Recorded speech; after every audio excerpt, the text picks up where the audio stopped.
우리가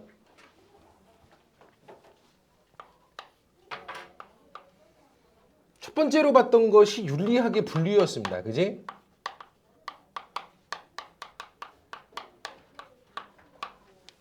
윤리학을 분류하게 되면 크게 3개, 작게 4개. 그죠? 크게 3개로 나누면 3개. 크게 규범. 그죠? 규범 윤리학이 있고요. 그 다음이 메타 윤리학이 있었고요. 그 다음이 기술 윤리학이 있었고, 이렇게 3가지로 나누는 게 가장 큰 분류입니다. 그리고 규범 윤리학을 또 작게 나누면 2개로 나눠볼 수 있죠. 하나는 이론 규범 윤리학이라는 것이 있었고, 또 하나는 실천 규범 윤리학이라는 것이 있었고. 되죠? 그 중에 여기 있는 요 실천 규범 윤리학이 바로 뭐였다? 여기서 다루는 내용이 바로 현대 시민과 현대 사회와 윤리 파트에서 다루는 내용이야. 요 관련된 얘기들이. 알았지? 그래서 실천 규범 윤리 요 현대 사회와 윤리 과목에서 우리가 다루는 내용들은 많은 윤리 이론들이 있죠. 나름 보편적 도덕 법칙이라고 제시돼 왔던 약간씩의 모순들은 좀 있었고 문제가 있긴 했지만 나름 그래도 이런 도덕 원리로 우리가 옳고 그름을 분별합시다. 아니 그렇게 제시되어 왔던 보편적 도덕 원리들이 있어요. 이 도덕 이론들을 실천적 도덕 문제 상황에 다 적용합니다. 그리고 각각의 이론에 따라서 어떻게 이 문제에 대한 해결책을 제시할 수 있을지를 쭉 탐구해 보는 거죠. 그리고 각각의 개별적 도덕 문제 상황에서 가장 올바른 해결책들에 대해서 각자 개별적으로 논의하는 이게 현대사회와 윤리 파트죠. 됐습니까? 이론 규범 윤리학의 대표적인 이론이 뭐 있죠? 보편적 도덕 원리 도덕 법칙으로 제시됐던 칸트의 덕윤리는 새로운 건데요. 칸트의 의무론이 있었고요. 맞죠? 그 다음 벤담 밀 같은 사람들의 공리주의. 그 다음에 맥킨타이어의 덕윤리. 그죠? 여기서 나와야죠.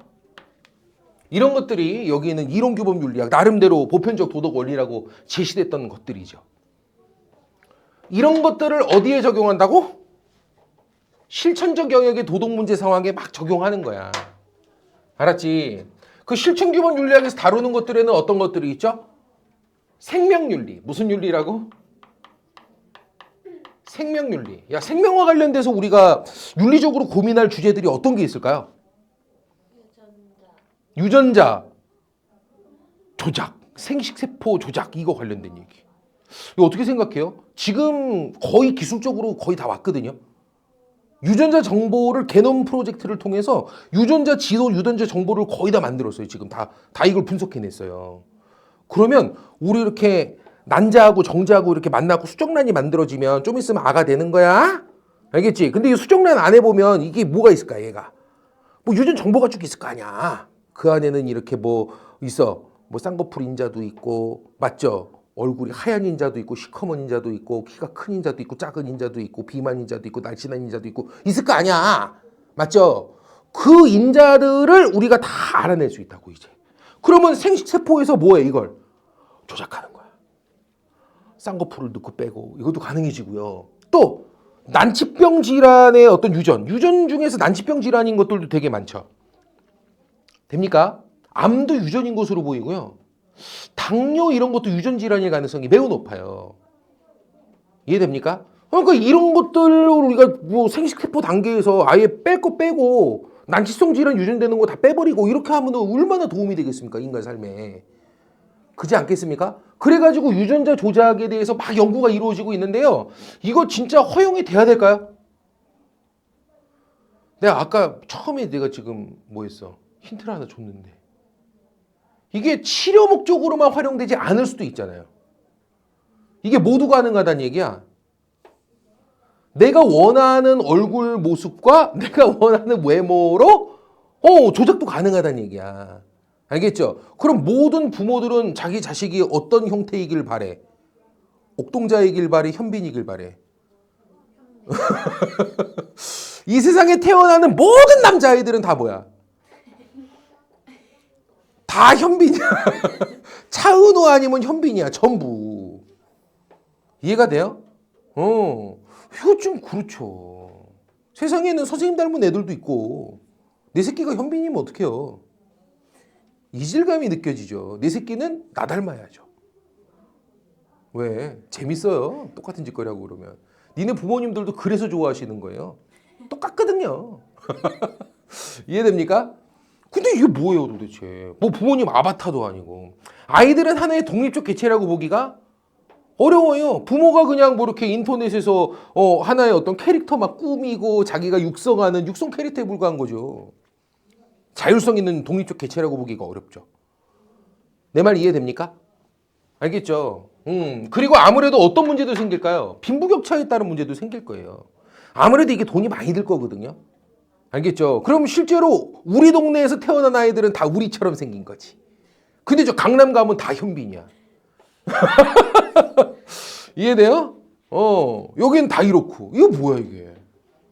그죠? 박탈감 느껴지고. 그지? 그러니까 이런 생명연료에 관련돼서 그런 문제가 생기고요. 또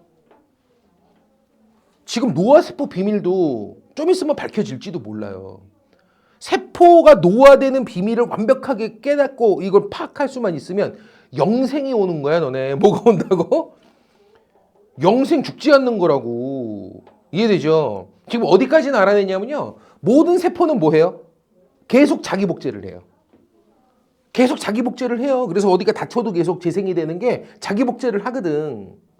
이해됩니까? 근데 선생님 없어지고 자기 복제가 계속 일어나면 뭐 노화가 일어나면 상처 내고 다시 새 걸로 바꾸면 되잖아요. 근데 이게 복제가 되는 과정에서 뭔가 조금씩의 오류가 발생해요. 그러면서 노화가 진행이 되는 거거든요. 이해되죠? 근데 그게 완전 복제가 일어나지 않고 약간씩의 오류가 작동하는 이것만 수정해낼 수 있으면 어때? 우리는 영생을 얻을 수도 있는 거야. 이해됩니까? 근데 이거 진짜 영생을 얻으면 인간에게 축복일까? 생각해 본 적 있어? 영생은 우리에게 어떤 모습으로 다가올까? 나 이거 설명 안 해줬었나? 해준 거 있나? 했었던 것 같은데, 그지? 일단 애를 안 낳을걸? 내가 안 죽는데 뭐더러 애를 낳아요? 다음에 애써 무언가를 하려 하지? 않겠죠. 솔직히 여기 있는 거 지금 좋아? 뭐 내가 차은우야? 나 보고 싶어 온 거 아니잖아.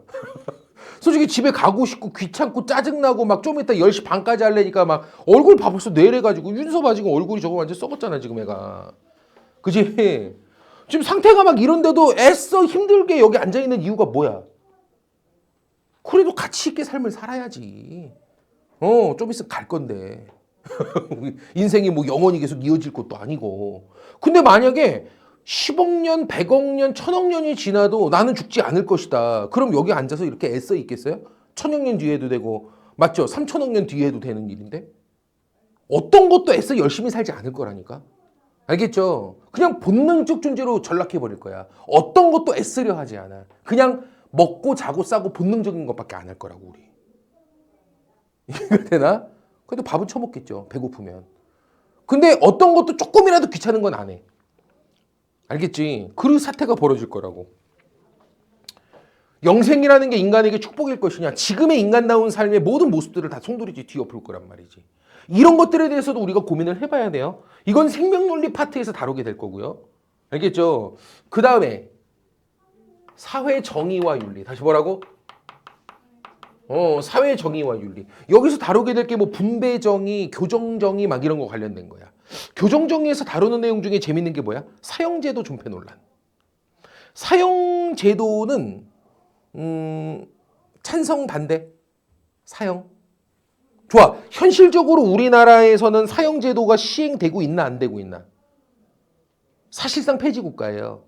마지막 사형 집행한 지 지금 이미 한 20년이 넘었습니다. 우리나라. 알겠죠? 사실상 폐지 국가입니다. 알겠지? 근데 사형제도가 있어야 된다. 손. 있어야 된다. 왜? 나쁜 사람들이 그렇죠. 나쁜 사람들, 특히나 뭐 조두순 같은 막 이런 애들, 그런 애들이 살아서 나온다는 건 상상하기 힘들죠. 되죠. 근데 문제점으로는 뭐가 있냐면 사형 선고를 누가 하죠? 판사. 판사가 하죠. 뭐라고? 네가 해요? 아니. 사형 선고를 판사가 하죠. 그러면 판사가 사형 선고를 내리는데 사람이죠. 판사는 사람이잖아. 사람의 판단은 완전한가요? 오판 가능성이 있나요, 없나요? 오판 가능성이 있죠. 니네 김대중 전 대통령이 사형 선고 받았던 거 알아요? 김대중 대통령이 사형수였어요. 복권된 거거든, 사면 복권. 그리고 나서 대통령 된 겁니다. 이해되죠? 그러면 이런 악용 소지가 너무 크잖아요. 인간의 판단 자체가 불완전하고 인간의 판단은 오판 가능성이 있다는 전제하에 사형은 또한 돌이킬 수 없는 형벌이야. 사형은 집행되고 나서 나중에 알고 봤더니 어머머머 잘못했네. 실수한 거야. 어떻게 돌이킬 수 있어? 이렇게 복구 프로그램 들으면 복구가 되냐 사람이?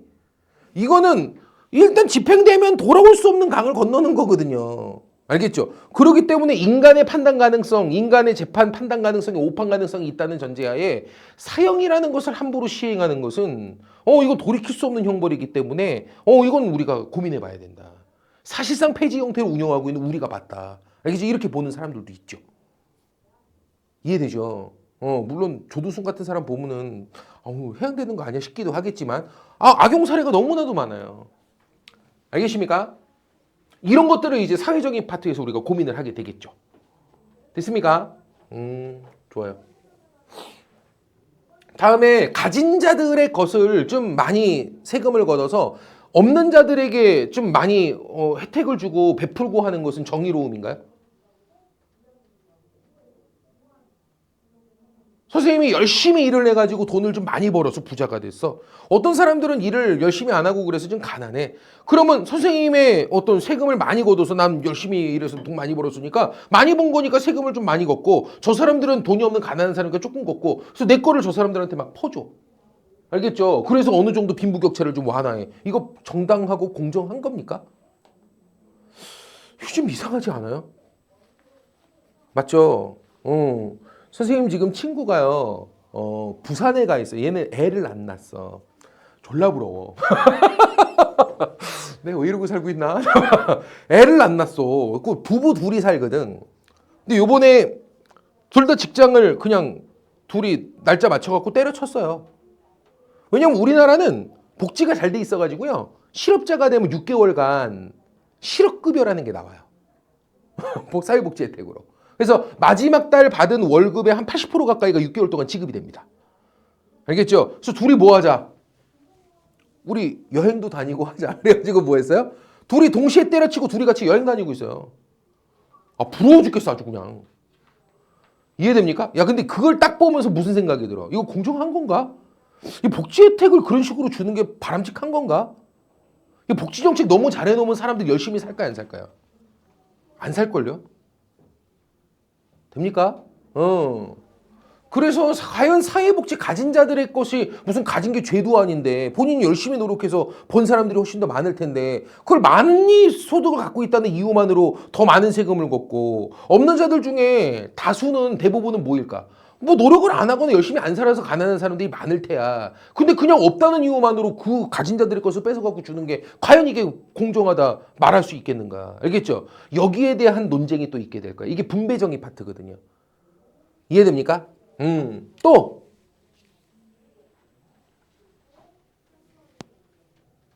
자연환경윤리, 생태윤리. 다시 뭐라고요? 그리고 과학과 윤리. 그리고 문화와 윤리. 그리고 평화와 윤리. 요즘 뉴스 봅니까? 트럼프가 뭐 하고 있죠? 베네수엘라 때렸죠. 몰라요? 아가들아 좀 눈 좀 뜨고 살아라 이것들아. 아니 트럼프가 베네수엘라 공격 들어가고 대통령 잡아갔잖아. 나 보고 깜짝 놀랐다 진짜. 야 세상에 그냥 갑자기 특공대 투입시켜가지고 베네수엘라 대통령군 공격해가지고 그 붙잡아갖고 데리고 왔어 미국으로. 됩니까? 뭐래? 마약의 원흉이래, 베네수엘라가. 그래갖고 마약의 원흉인 이 베네수엘라 대통령, 이 사람 때문에 지금 마약이 퍼지면서 미국 사람들도 많이 지금 피해를 입고 있고, 이거 가만히 있을 수 없다 이 얘기야. 되죠? 그리고 제일 먼저 뭐 했어? 석유 유전 가져갔죠. 미국이 왜 베네수엘라를 때렸을까? 사실 마약 그러면 마약 그 코카인이죠, 코카인. 코카인 마약. 그 코카인을 가장 많이 제조하고 판매하고 이런 나라가 어디게? 멕시코예요. 미국 바로 옆에 있는 멕시코요. 알았죠? 근데 멕시코는 안 때려요. 베네수엘라는 코카인 키우는 양도 되겠죠, 근데 거긴. 물론 걔네들이 뭐 그런 어떤 뭐 마약을 많이 판매하고 그런 나라들이기는 해요. 근데 명분이 말이 안 되잖아. 그리고 가져가가지고 침공해가지고 뭐 했으면 그 코카인 반만 좀 태우고 협박만 좀 하고 못하게 좀 응징하고 그러고 오면 되는 거 아닙니까? 근데 대통령을 잡아가고 유전은 왜 가져가 도대체? 골 때리거든. 또 멕시코는 왜 안 때려? 왜 안 때렸을까 멕시코는?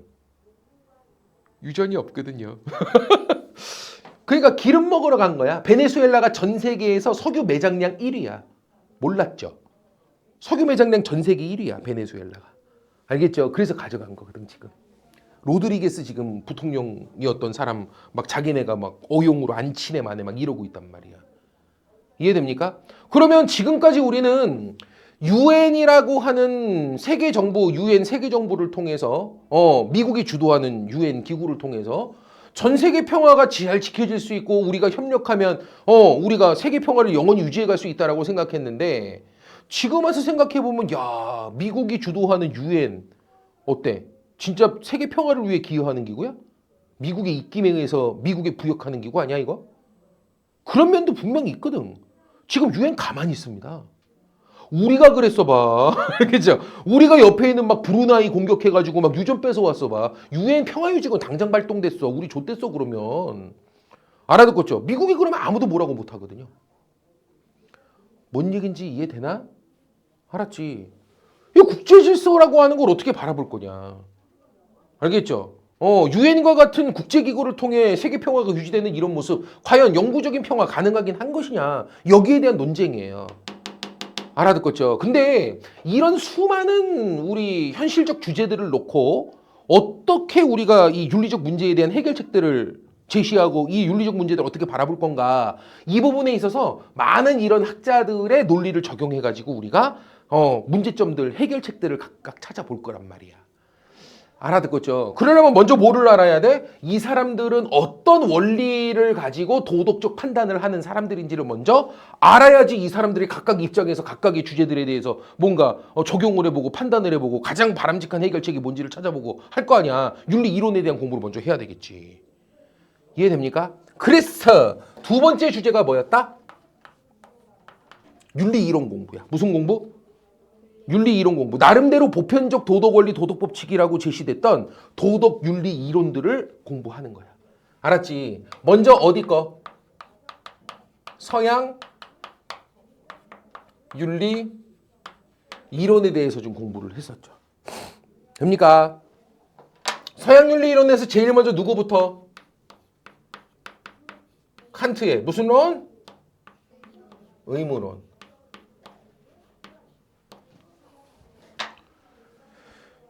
기억나? 요거 저번 시간 좀 했었지. 칸트는 옳고 그름의 도덕적 판단을 할 때 말이지. 칸트는 옳고 그름의 도덕적 판단을 할 때 말이지. 이런 기준으로 판단을 해요. 칸트의 도덕적 기준을 잘 알 수 있으려면 언뜻 도덕적인 행위처럼 보이지만 칸트가 도덕적이라고 말하지 않는 행위들. 요거에 대한 구분을 먼저 하면 돼. 언뜻 보면 이거 도덕적인 행위 아닌가? 라고 판단이 드는 건데 칸트는 이런 행위는 도덕적이라고 말하지 않아. 언뜻 보면 도덕적인 것처럼 보여도 이건 도덕적이라고 안 해. 뭐였죠?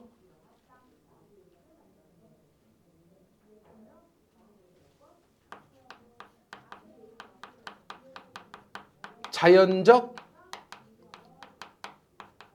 경향성을 따르는 행위. 다시 뭐라고요? 자연적 경향성을 따르는 행위. 나은아, 인간이 갖는 자연적인 경향성 뭐 있죠? 맛있는 거 먹으면 어때요? 그렇죠. 누가 네 거 뺏어가면 어때요? 안 좋아요. 그쵸? 그게 자연적 경향성이에요. 뭐 이렇게 어려워요. 알겠죠? 아침에 늦잠 자면 어때? 좋아요. 근데 아침에 고통스럽게 막 엄마가 막 깨워. 막 발로 차 막. 알겠죠? 이년아 일어나 이러면서 막 깨워. 그럼 어때요? 짜증나죠. 이해됩니까? 그거야. 사람이 갖고 있는 자연적 경향성 뭐 있죠? 뭐를 좋아하고요? 쾌락을 좋아해요. 알겠죠? 뭐를 싫어해요?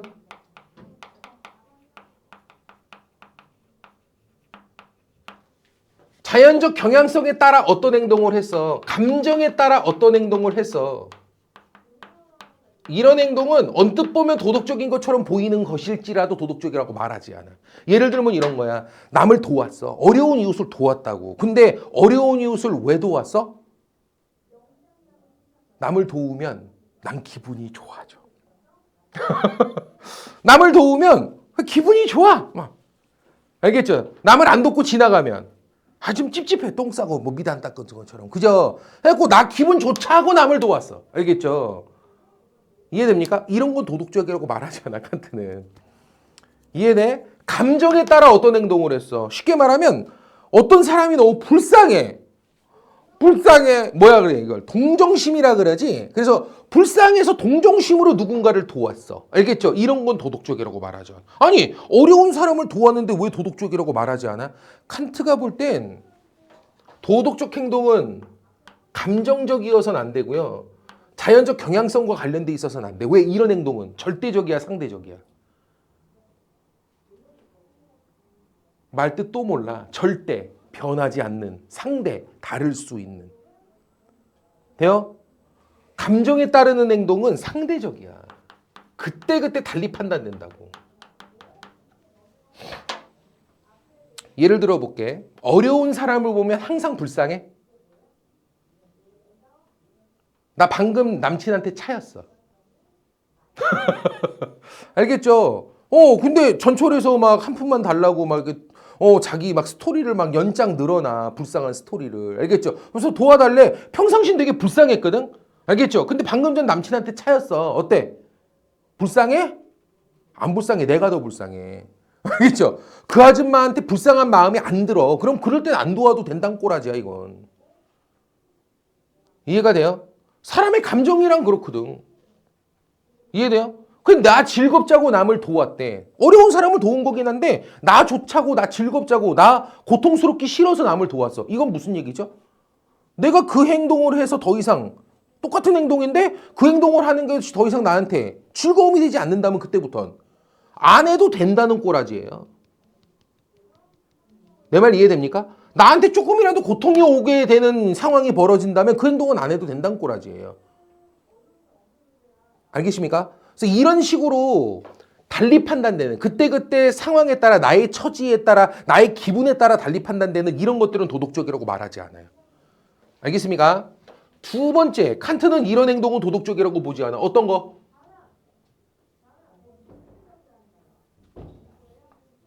얘들아, 복습을 하셔야 돼요.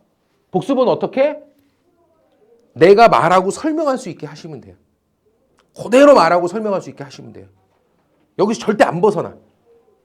모의고사 수능까지 안 벗어나 절대. 알아듣겠죠? 플리즈. 자, 두 번째.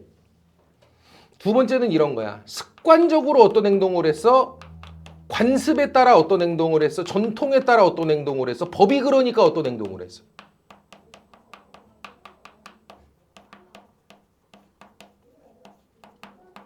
그냥 우리 학교 규칙상 일주일에 몇 시간 이상은 반드시 봉사활동을 하도록 되어 있어요. 되죠? 대입 제도상 80시간 이상의 봉사활동 실적이 있어야만 대입에서 유리한 어떤 플러스 가산점을 받을 수가 있어. 그래서 남을 도왔어. 알겠죠? 이건 도덕적이라고 말하지 않아, 칸트는. 왜 그럴까요? 내 스스로 우러나서 한 거야? 외부적 상황에 구속돼서 한 행위야? 외부적 상황에 구속돼서 하는 행위지 내 스스로 우러나서 하는 행동이 아니야. 칸트가 볼 때 도덕적 행동은 어떤 행동이야? 자발적으로 우러나야 돼. 알아듣겠죠? 그러니까 이거는 자발적인 게 아니고 자율적인 게 아니고 어떤 거야? 타율적 행동이야. 이런 행동은 도덕적이지 않아. 칸트가 볼 때. 이해됐습니까? 되죠? 그냥 뭐 우리 집은 전통적으로 항상 주말 되면 남을 도우러 이렇게 봉사활동 나가는 게 우리 집안의 전통이야. 그래서 그냥 했어. 알겠죠? 이거는 내 자발적인 의사에, 자율적인 의사에 따르는 게 아니거든. 알겠죠? 그래서 이런 것들은 도덕적이지 않아. 그럼 칸트가 볼 때 도덕적 행동은 어때야 돼? 저 밑끝에서부터 스스로 우러나는 행동이어야 돼. 또 하나는 그때그때 상황에 따라, 내 기분에 따라 달라지는 판단에 의한 행동이어서는 안 돼. 철저하게 이성적 판단에 의한 것이어야 돼. 다시 뭐라고요? 나봐. 남을 돕는데 이성적인 의무감 판단에 근거해 남을 도와. 나봐. 너희들 알고 있죠? 어려운 이웃은 뭐 해야 맞는 거야? 돕는 게 맞아. 기본이고 나발탱이고 이걸 떠나. 우리는 다 알고 있어. 그냥 이성적으로 다 판단한다고. 어려운 이웃은 어때? 알아야. 어려운 이웃은. 그렇죠. 윤서야 어때? 어려운 이웃은. 그렇죠. 작은 밟아야 되는 거 아니잖아요. 우리 다 알고 있잖아. 어떻게 알아요? 이성적으로 알아요. 내가 힘들더라도 뭐 해? 어려운 이웃은. 도와야 되는 거예요. 내가 조금 기분 나쁘고 내가 조금 그러면 안 해도 되는 거예요? 아니요. 이성적 판단에 근거하면 그건 우리 인간의 의무예요. 알았죠? 이런 이성적 판단에 근거해 순수한 무조건적 의무감으로 행동을 해야지 이런 식으로 그냥 나 기분 좋자고 어떤 남을 돕고. 이해돼요? 알겠죠? 그냥 뭐 불쌍한 마음이 좀 들어서 남을 돕고 이런 걸 도덕적이라고 말하지 않아요. 자 봐. 칸트가 볼 때 인간의 도덕적 행동은 이런 과정을 거칩니다. 칸트는 절대적인 선의 관념이라는 게 존재한다고 생각해. 뭐가 존재한다고? 절대적인 선의 관념. 이게 분명 존재해. 이거를 인간은 인식할 수 있어. 절대적인 선의 관념을 인간은 알 수 있다고. 사람만이 유일하게 이걸 알아. 뭐를 통해? 무슨 이성? 자, 다시 가자. 이성이 뭐라고요? 판단 능력이라니까? 다시 뭐라고? 이성은 판단 능력이라니까? 판단 능력? 이성은 판단 능력이야. 알았지? 됐어요? 판단 능력에는 두 가지가 있어. 순수 이성이라는 것이 있고 실천 이성이라는 것이 있어. 말을 바꿔볼게. 인간의 판단 능력에는 두 가지가 있다고. 순수 이성의 판단 능력과 실천 이성의 판단 능력이 있다고. 알겠습니까? 돼요? 윤서야, 5x 플러스 1은 12래. 11이래. 얼마야? x는 이거 천재네. 그죠? 이거 어때? 예서야, 어려운 이웃은 어떻게 한다고? 그렇지. 밟는 거 아니고 도와야죠. 그죠? 어려운 이웃은 도와야 돼. 맞죠? 나봐. 이거는 이야. 이 판단 능력과 어려운 이웃은 도와야 돼. 이 판단 능력. 이거야. 이 판단 능력을 뭐라고 불러? 이 이성을 무슨 이성이라 그래? 순수 이성이라 그래. 지적 판단 능력이야. 이런 판단 능력을 뭐라 그래? 이게 실천 이성이야. 도덕 판단 능력이야. 사람은 두 가지의 이성을 갖고 있어. 칸트가 볼 때. 알았죠? 인간의 이성을 두 개로 분류해 볼 수 있다고. 지적인 어떤 지식을 판단하는 능력과 옳고 그름의 도덕을 판단하는 능력 두 개가 있단 말이지. 그 중에 인간을 인간답게 만드는 건 얘야. 그렇지, 얘란 말이야. 얘가 뭐라고? 인간을 인간답게 만드는 가장 본질적인 거라고. 이해돼요? 어깨들 당당히 피고 사세요. 우리가 이게 좀 부족할지언정. 알겠죠? 이건 우리는 딸리지 않거든. 이해돼요? 서울대에 있는 쓰레기 새끼들, 이거는 풍부한데 이거 없는 새끼들이 졸래 많아. 그냥 모렴치해가지고 그냥 전형이라니까 그 새끼들은. 하여간 대한민국에 하여간은 지금 현재 이 세상을 나락으로 보낸 애들 중에 다수는 다 서울대 출신이야. 어쩜 그렇게 파렴치한지 몰라 이 새끼들이. 이해됩니까? 어깨 피고 살라고. 알겠지? 쓰레기들. 이게 없는 게 어떻게 인간이야. 이건 없어도 돼. 조금은 갖춥시다. 어쨌든 절대선의 관념, 옳음의 관념을 이 존재하는 관념을 인간은 그냥 바라봐. 그리고 판단한다고. 알겠죠? 그걸 판단하는 인간의 이성을 뭐라 한다고? 실천이성이라고 부른다고. 얘들아, 실천이성은 노력을 통해 교육을 통해 길러지는 거야, 타고나는 거야? 타고나는 거야. 이거 길러진다고 착각하지 마. 사람은 누구나 태어날 때부터 갖고 태어나. 이건 선천적으로 타고나는 거야. 알겠습니까? 그러면 사람은 누구나 실천이성, 절대 선을 그냥 인식할 수 있는 실천이성이 있기 때문에 이걸 통해 무엇이 옳은지 그른지를 그냥 알아요. 거짓말하면 돼, 안 돼? 안 되죠. 사람 죽이면 돼, 안 돼? 안 되죠. 부모한텐 해코지해야 돼? 그럼 부모한테 뭐 해야 돼? 효도해야죠. 맞아요, 틀려요? 어려운 이웃은? 그렇죠. 다 알잖아요. 우리는 실천이성으로 선행관념을 인식한다니까. 알아듣겠지? 그리고 실천이성으로 인식한 선행관념의 근거에서 마음속에 뭘 세워? 도덕적 규범들을 막 혼자 막 새긴다고. 다짐을 한다고. 이해돼요?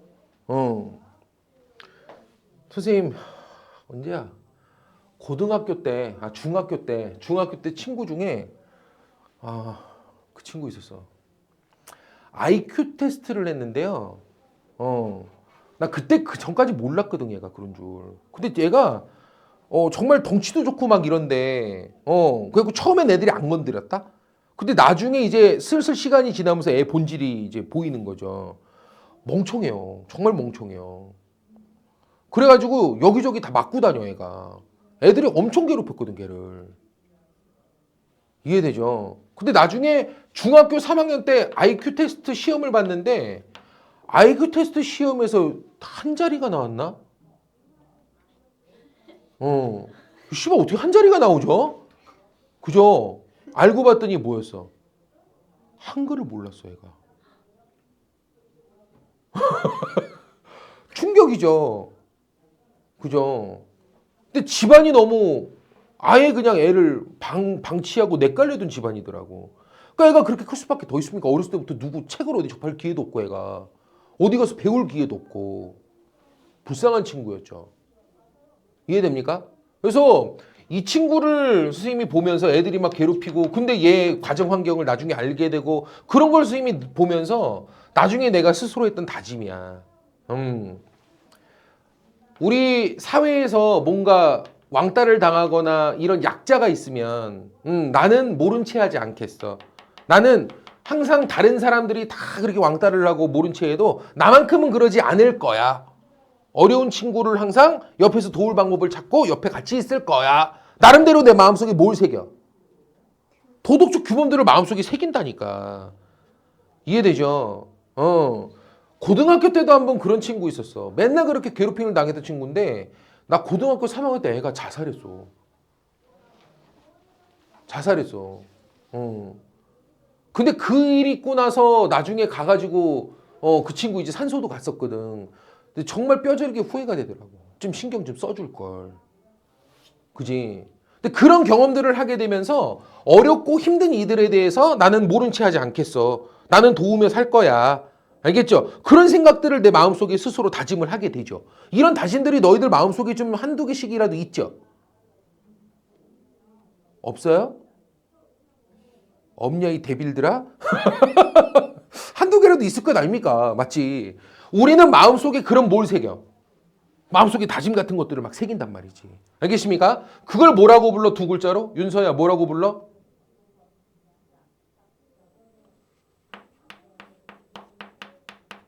준칙 또는 경륜이라고 해. 뭐라고 한다고? 준칙 또는 경륜이라고 불러. 준칙 경륜이 뭐라고? 누가 세운? 스스로 세운. 실천이성으로 인식한 절대선에 근거해. 실천이성으로 인식한 절대선에 근거해 스스로가 마음속에서 세운 도덕 규범들이야. 난 이런 건 할 거야. 난 이런 건 하지 않을 거야. 알겠죠? 마음속에 새기고 있는 도덕 규범들이야. 뭐 맹구가 됐는데 갑자기. 이해되나? 다들 마음속에 한두 개씩 있죠? 윤서는 어떤 거 있어? 뭐?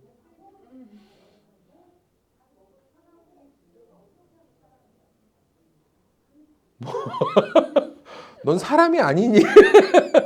뭐가 있을 거 아니야. 뭐 부모님에 대해서 갖는 또는 뭐 동생이나 오빠나 뭐 언니나 뭐 이런 사람들에 대해서 갖게 되는 그죠? 또 친구에 대해서 갖게 되는 또 어려운 이들에 대해서 갖게 되는 나름대로 마음속에 새기는 규범 같은 것들이 생긴다고. 이해됩니까?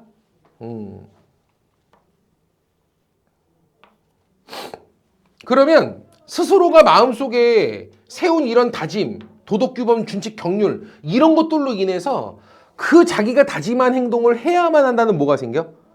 의무감이 생겨. 남이 시키는 게 아니야. 내가 세운 나는 이렇게 살 거야 라고 내가 다짐했던 그것 때문에 갖게 되는 의무감이야. 이해가 돼요? 그걸 뭐라고 불러? 선의지라고 불러. 뭐라고 부른다고? 누가 세우는 준칙경률? 내 스스로 세우는 준칙경률로 인해 갖게 되는 의무감이야. 알았지? 이 선의지에 따라 어떤 행동을 하였을 때 그 행동이 도덕적 행위야. 이런 행동이 도덕적 행위야. 칸트가 볼 때. 알아듣겠어? 선생님 다짐 중에 어떤 게 있다고? 내가 학원 강사였던 시절 그렇게 월급 갖고 장난치는 원장들이 많았다 그랬죠? 원장들이 그렇게 선생님들 월급을 갖다가 한 10일씩 늦게 줘요. 그 만약에 선생이 뭐 강사가 뭐 한 100명 있다. 100명 있다. 100명. 강사 한 명당 뭐 연봉으로 치면 뭐 한 1억씩 된다. 그럼 얼마예요? 100억이죠? 그럼 100억의 급여를 다달이 10일씩만 늦게 줘. 이해돼요? 그러면 1년으로 치면 통장에 100억 이 돈을 통장에 얼마 동안 더 정체시킬 수 있는 거예요, 통장에?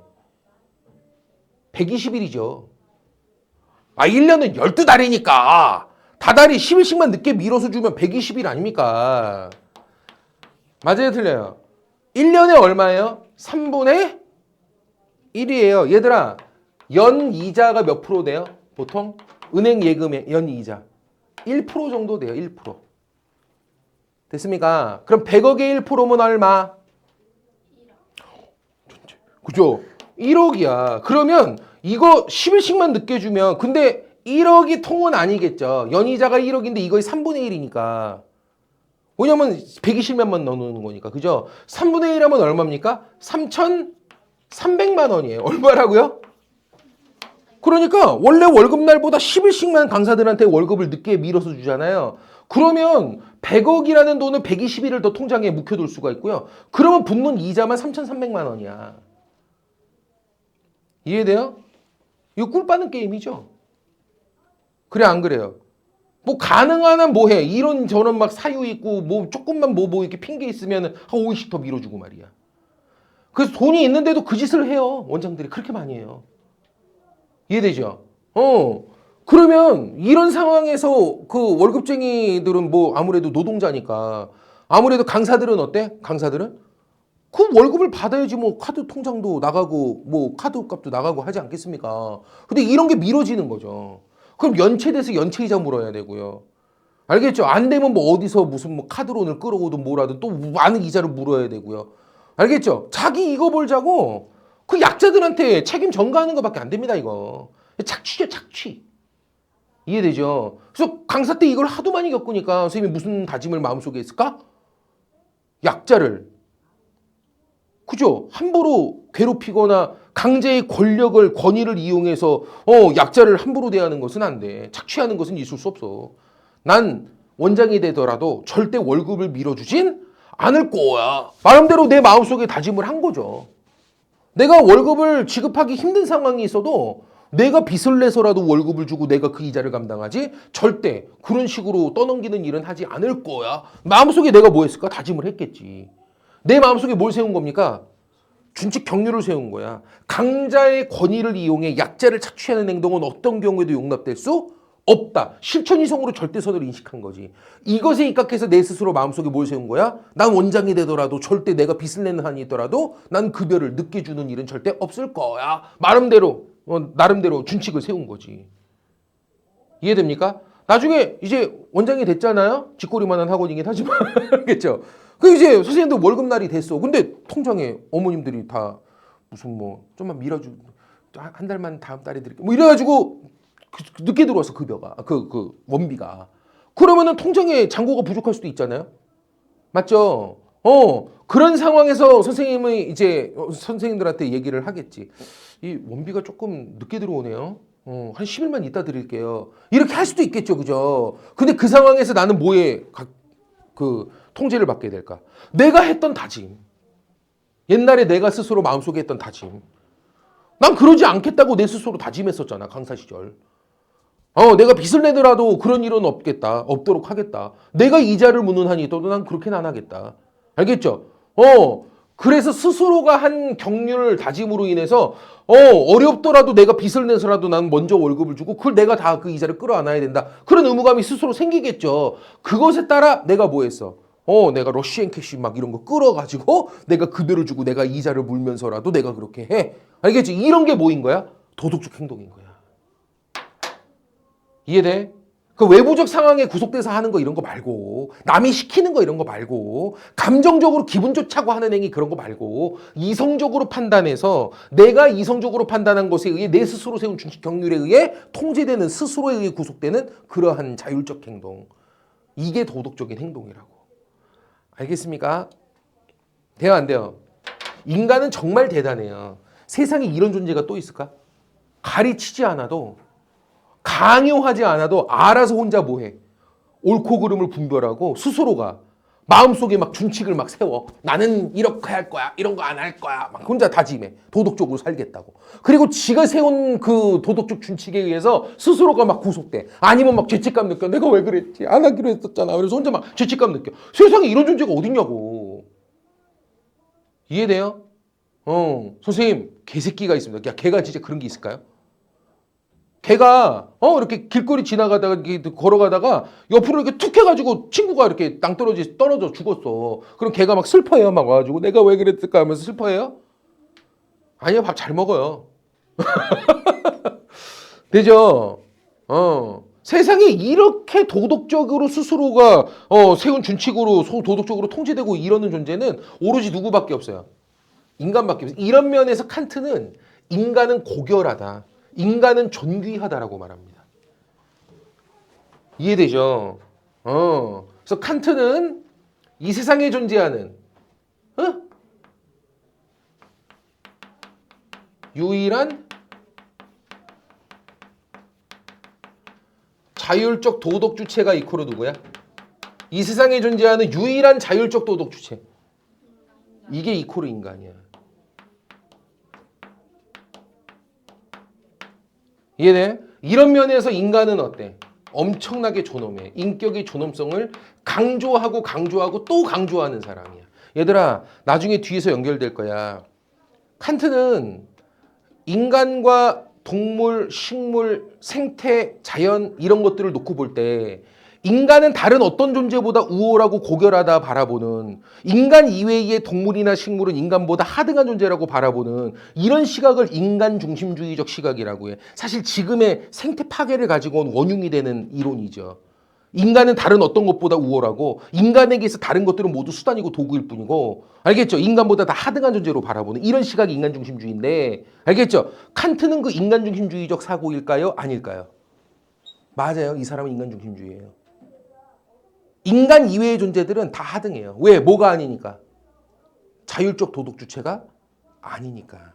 오히려 오로지 내지적 가치와 존엄한 본래적 가치를 갖는 존재는 누구밖에 없어요? 칸트가 볼 땐 인간밖에 없어요. 알겠습니까? 되죠? 그럼 칸트는 자연을 보호하라 말할까요? 인간 이외의 다른 존재들을 함부로 다루지 말고 보호하고 이러라고 말할까요? 네, 그러라고는 말해요. 골 때리죠. 인간 이외의 것들은 존엄한 존재라고 볼 수가 없는데 왜 함부로 다루지 말라 그럴까요? 자연을 위해서가 아니야. 자연은 그럴 정도의 대상이 아니야. 그럴 정도의 존엄한 인격 존재가 아니라고, 자연은. 하지만 함부로 다루지 말고 항상 존중해 주라고 말해요. 왜요? 너를 위해서요. 자연을 위해서가 아니고 너를 위해서요. 이런 걸 함부로 다루면 너의 인격이 파괴될 수 있어요. 길거리 지나다니면서 말이야. 길거리 지나다니면서 그냥 꽃만 보면 다시 뭐만 보면 꽃만 보면 다 꺾어. 에이 꽃이네 꽃. 이 꽃새끼 다 꺾어버려. 알겠죠? 개만 보면 다 발로 차고 다녀. 이 개만 보면 전부 다. 멀쩡한 돌만 보면 정으로 다 깨고 다녀. 알겠죠? 이런 파괴적 성향들은 인간의 어떤 도덕적 성향을 자꾸 약화시킬 수가 있어. 파괴적인 성향을. 그러니까 하지 말라는 거야. 쉽게 말하면 자연을 함부로 다루지 말고 자연을 어느 정도는 그래도 보호하고 하라는 이유가 자연이 고결해서가 아니야. 알겠죠? 그거를 자꾸 그런 식으로 다루면 존엄한 인격체인 너가 망가질 수 있기 때문에 하지 말라 그래. 그래서 시험 문제에 나올 때는 이런 식으로 나와요. 나중에 뒤에서 다룰 거야. 칸트는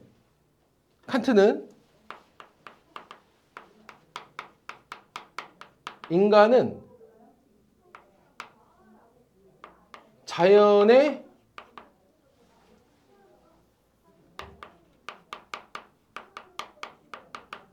자연과 관련한 의무가 있다. 인간은 자연과 관련한 의무가 있다. OX. 답부터 알려드릴게. 이건 O예요. 근데 인간은 자연에 대한 의무가 있다 그러면 X예요. 미치겠죠? 자연과 관련한 의무가 있다는 맞아요. 자연에 대한 의무가 있다는 틀려요. 자연에 대한 의무는 뭘 뜻할까요? 자연 자체에 대해서 의무가 있다는 얘기고요. 자연과 관련해서 의무가 있다는 뭘까? 자연에 직접적으로 대하여 갖는 의무는 아니지만 얘와 관련하여서 의무가 있기는 하다는 얘기예요. 자연을 인간이 보호해야 될 의무는 자연에 직접적으로 어떤 존귀함이 있기 때문에 자연에 대해서 의무를 지라는 게 아니거든요. 칸트가 볼 때 자연을 함부로 다루지 말고 자연을 보호할 의무가 있다는 건 너를 망가뜨리지 않기 위해서 간접적으로 자연을 함부로 다루지 말라는 얘기예요. 그러면 자연과 관련해서 우리가 의무를 갖는 것이긴 하지만 자연에 직접적으로 대하여 의무를 갖는 건 아니거든. 말뜻 이해됩니까? 알겠죠? 이런 게 이제 기출문제고 다 어렵게 나오는 보기들이야. 알았지? 이해됩니까? 근데 이거를 이해하려면 뭘 알아야 돼? 칸트가 인간과 인간이 아닌 대상들을 어떻게 바라보는지를 먼저 인식을 해야 되는 거야. 알겠죠? 그래서 이런 걸 지금 다루고 있는 거라고. 쉽게 보지 마세요. 그냥 내가 줄줄줄 똑같이 읊어낼 수 없으면 틀려요, 무조건. 알았죠? 맑게 알아먹니라는 문제들이거든. 알겠지? 똑같이만 만드시면 돼요. 완벽하게 이해하시고요. 알겠지? 어쨌든 칸트는 인간이 아닌 대상들, 인간이 아닌 존재들에 대해서는 인간과 대등하게 본다, 안 본다? 안 본다. 인간은 다른 거 어떤 것보다도 우월한 존엄성을 가진, 인격의 존엄성을 가진 우월한 개체예요. 왜? 자율적 도덕 주체. 스스로가 준칙을 세우고 스스로가 세운 준칙에 의해서 의무감을 갖고 행동하는, 그리고 스스로가 세운 준칙 의무감 이걸 위배했을 때는 스스로 혼자 막 죄책감을 느끼고 이러는 유일한 존재거든요. 인간은. 알겠습니까? 좋아요. 저번 시간 했던 게 여기까지였던 것 같아요. 그죠? 잠깐 쉬었다가 뒤에 거 합시다.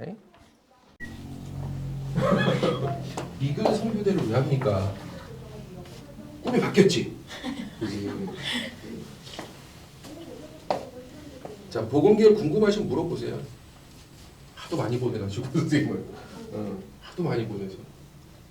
자, 여기까지 정리됐죠? 인격은 다른 그 어떤 존재들보다도 우월함을 갖고 있다. 자율적으로 스스로가 도덕 준칙을 세우고 스스로가 세운 준칙에 의해서 스스로가 의무감을 갖고 행위하는 유일한 자율적 도덕 주체가 인간이기 때문에 인간은 다른 어떤 존재보다 존엄한 인격을 가지고 있다. 알겠지? 이렇게 바라보죠. 이제 문제는 뭐냐면 우리 마음속에 우리가 세우는 준칙과 경륜이 있을 거 아니야? 그지? 그지? 우리 마음속에 우리가 세우는 여러 가지 규범들, 마음속에 새기는 내 스스로가 세운 규범들, 이 규범은 모두 선의관념에 근거해 실천 시점으로 세워진 것들만 있을까요? 너희 스스로의 행동 규범 다짐들. 내 마음속에 내가 이러고 살 거야, 나는 이런 건 하지 않을 거야 라는 준칙 경륜은 실정인성으로 인식한 선행관념의 근거에 세워진 것만 있을까요? 아니에요. 이런 것들만 있는 게 아니에요. 마음속의 준칙 중에는 어떤 게 있어요? 이런 것과 무관하게 세워진 그 이해관계에 따라 세워진 것들도 많아요. 선생님이 초등학교, 중학교, 초등학교 때까지는 되게 순했어. 그래갖고 애들한테 막 그런 애 있죠. 뭐 달라 그러면 다 빌려주고, 그냥 있는 거 없는 거 다 퍼주고, 그죠? 그냥 뭐 하면 다 그래, 그래, 응, 내줄게, 그래 이랬던 애. 알겠죠? 그리고 하도 그러다 보니까 나중에는 내가 병신 같은 거야. 이것들이 무슨 뭐 사람을 뭐 물로 알고, 그죠? 그 초등학교에서 중학교로 올라가면서 선생님이 어떻게 했어? 다짐을 했어. 앞으로는 애들한테 베풀거나 이해관계 없이 함부로 막 친구들한테 퍼주거나 난 이런 거 절대 안 할 거야. 나는 나한테 이익이 되는 것 말고는 절대 하지 않을 거야. 알겠지? 독하게 살 거야. 이런 다짐을 내 마음속에 했거든요. 그래서 중학교 올라가면서부터는 선생님이 조금 확 달라졌죠. 됐죠? 친구들 때린 적도 있고 그때는. 알겠죠? 얘가 뭐 그러잖아. 운동장에서 대각선으로 때린 적 있어요, 애를. 알았지? 그다음부터 애들이 건들질 않더라고. 근데 하필이면 나는 걔가 그런 줄 몰랐거든. 근데 싸움을 잘하는 놈이었던 거야. 우리 학교 뭐 7번째인가 그렇대요. 나 시발 그것도 모르고 때렸죠? 그래가지고 그다음부터 아무도 날 안 건들더라고. 내가 순식간에 7번째가 되고 그 새끼 8번째가 된 거야. 나 아무것도 안 하다가 그냥 뭣도 모르고 때렸네, 애를. 그런 적이 있어요. 됩니까? 내가 봐봐. 그러면 내 마음속에 새긴 나는 독하게 살 거야. 함부로 막 퍼주거나 이해관계 없이 남한테 베풀거나 난 이런 거 함부로 안 할 거야. 병신 소리밖에 안 들어. 난 그러고는 안 살 거야. 야, 이거 이 내 마음속에 새긴 내 규범, 행동 규범, 이것도 절대선의 근거에 세워진 순선한 규범이라고 보기는 어렵죠. 그래야 안 그래요? 그죠? 그러면 우리는 도덕적인 존재가 되어 가려면 내 마음속에 새겨진 모든 준칙과 모든 경륜이 다 순선한 것이라고 볼 수는 없기 때문에, 이런 절대선행관념과 무관하게 세워진 그런 준칙 경륜도 있기 때문에 우리는 구분할 수 있어야 돼요. 내 마음속에 내가 행동규범으로 세우고 있는 나의 도덕명령 준칙 경륜이 이게 선한 준칙 경륜인지 절대선행관념과 무관하게 세워진 것인지를 구분할 줄 알아야 된다. 이해됩니까? 그걸 어떻게 구분할까? 내 마음속에 새기고 있는 내 마음속의 다짐들, 도덕적 다짐들, 이것이 순선한 명령인지 아닌지를 우리는 어떻게 구분할 수 있을까?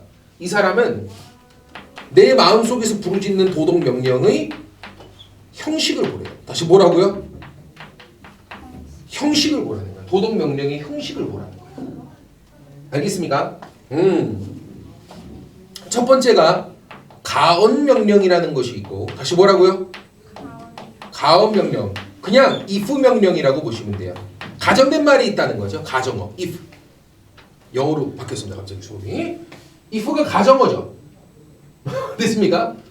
가정어를 가지고 있는 명령이 있고요. 또 하나는 정언 명령이 있어.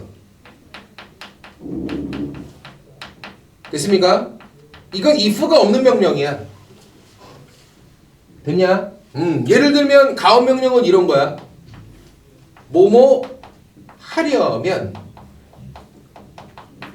뭐뭐 해라 라는 명령이야. 반면에 정언 명령은 앞에 가정어가 없어. 그냥 뭐뭐 해라만 존재하는 명령이야. 되십니까? 예를 하나 들어볼게요. 내 자식에게 효도를 받고 싶으면 나부터 먼저 효도해야지. 다시 뭐라고? 내 자식에게 효도받고 싶으면 나부터 부모에게 효도해야지. 돼요? 내 자식에게 효도받고 싶으면 나부터 먼저 부모에게 효도해야지. 내 마음속에 이 도덕명령은 가언명령일까요? 정언명령일까요? 왜요? 그죠? 쉽게 말하면 가언명령이라고 하는 것은 이 뒤에 나오는 도덕명령이 있죠? 뭐뭐 해라라고 하는 도덕명령이 있죠? 이 도덕명령은 그 자체로 순수한 목적이에요? 다른 목적 달성을 위한 수단이 돼버려요? 수단. 그죠? 목적은 뭐가 됩니까? 효도 받는 거. 내 자식에게 효도받는 게 목적이 돼버려요. 효도는 왜 하는 거죠? 효도받으려고 내 자식한테. 이렇게 돼버리는 거야. 그러니까 부모에게 효도를 해야 한다는 도덕명령은 그 자체로 순수한 명령이 아니야. 내 자식에게 효도받기 위한 수단으로서의 명령이 돼버리죠. 이해됩니까? 그래서 이런 가정된 말을 띈 명령이 되면 어때? 앞에 있는 가정어가 뭐가 되고 목적이 되고 뒤에 있는 도덕명령은 뭐가 돼요? 이 목적을 달성하기 위한 수단으로서의 명령이 돼버려요. 도덕명령은 순수한 도덕명령이 아니야. 다른 목적 달성을 위한 수단으로서의 명령이 돼버려요. 얘들아, 이런 명령은 순선한 도덕명령이라고 말할 수 있을까요? 절대 선행관념의 근거에 세워진 순수한 도덕명령이라고 말할 수 있을까요? 없대요. 왜 없을까요? 왜 없을까요? 이런 명령은. 이거 말 바꿔볼까? 내 자식에게 효도받으려면 나부터 먼저 효도해야지. 이런 명령은요, 바꿔 얘기하면 자식이 없으면 효도 안 해도 된다는 꼬라지예요. 이해 안 되나?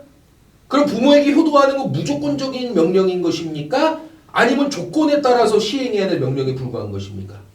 그렇죠. 얘기했지만 칸트는 뭐라고요? 도덕적인 것은 상대적으로 판단되어서는 안 돼요.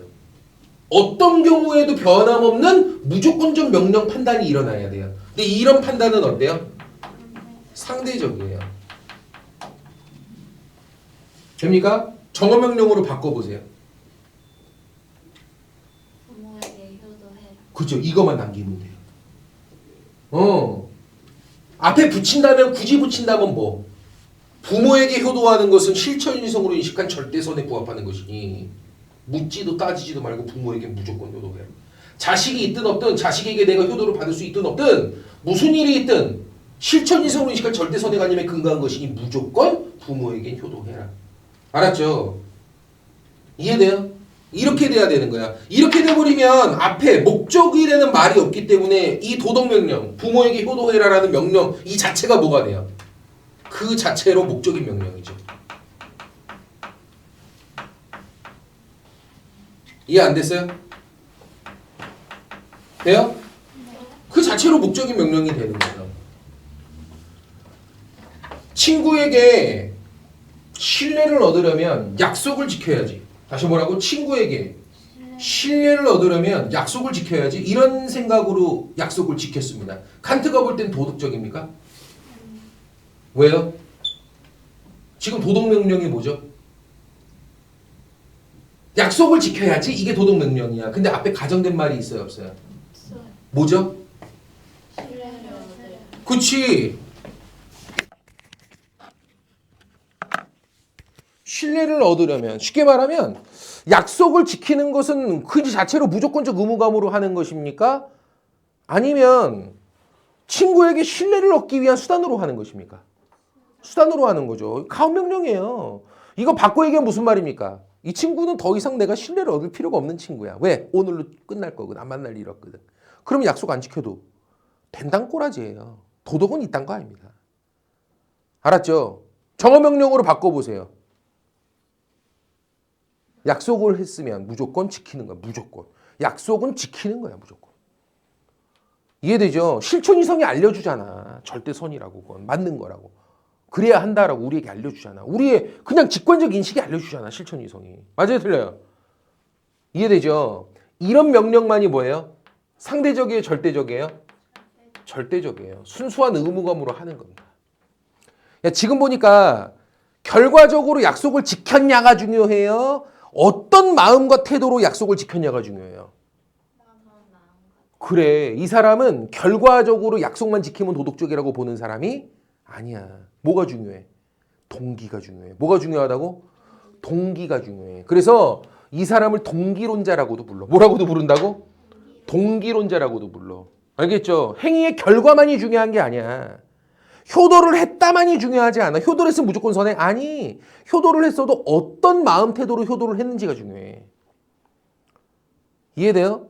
순수한 의무감으로 했느냐, 아니면 지 새끼한테 효도받을 목적을 가지고 그냥 수단으로서 했느냐, 이거에 따라 도덕성이 달라져요. 도덕적 판단이 달라져요. 이해됩니까? 이런 거를 우리가 마음속에 있는 도덕 명령들, 내 나름대로의 준칙 경률들 중에서 이게 순선한 명령인지 아닌지를 구분하기 위해서 뭐 하라고요?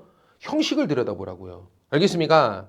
되죠? 정언 명령의 형식을 띠고 있는 것들은 순선한 명령으로서 무조건 지켜야 하는 것들이지만 가언 명령을 띠고 있는 것들은 수단으로서의 명령이고 이건 상대적 명령이기 때문에 이런 것들을 따를 필요는 없다라고 보는 거죠. 따라서는 안 된다라고 보는 거죠. 알겠습니까? 되죠? 문제 내줄 테니까 맞춰보세요. 정언 명령인지 가언 명령인지.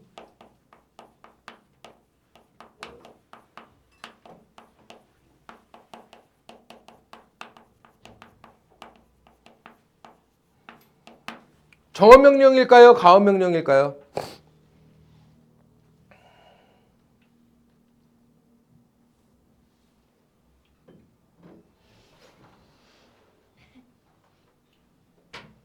우리 간호사가 되려면 도덕적이어야죠. 선생님은 더 도덕적이어야죠. 그래서야 착한 일이라면 행해라. 정언 명령, 가언 명령. 칸트가 볼 때. 가언. 가언 명령. 또 알아. 또 뭐라고? 글씨가 안 보여. 어휴 참.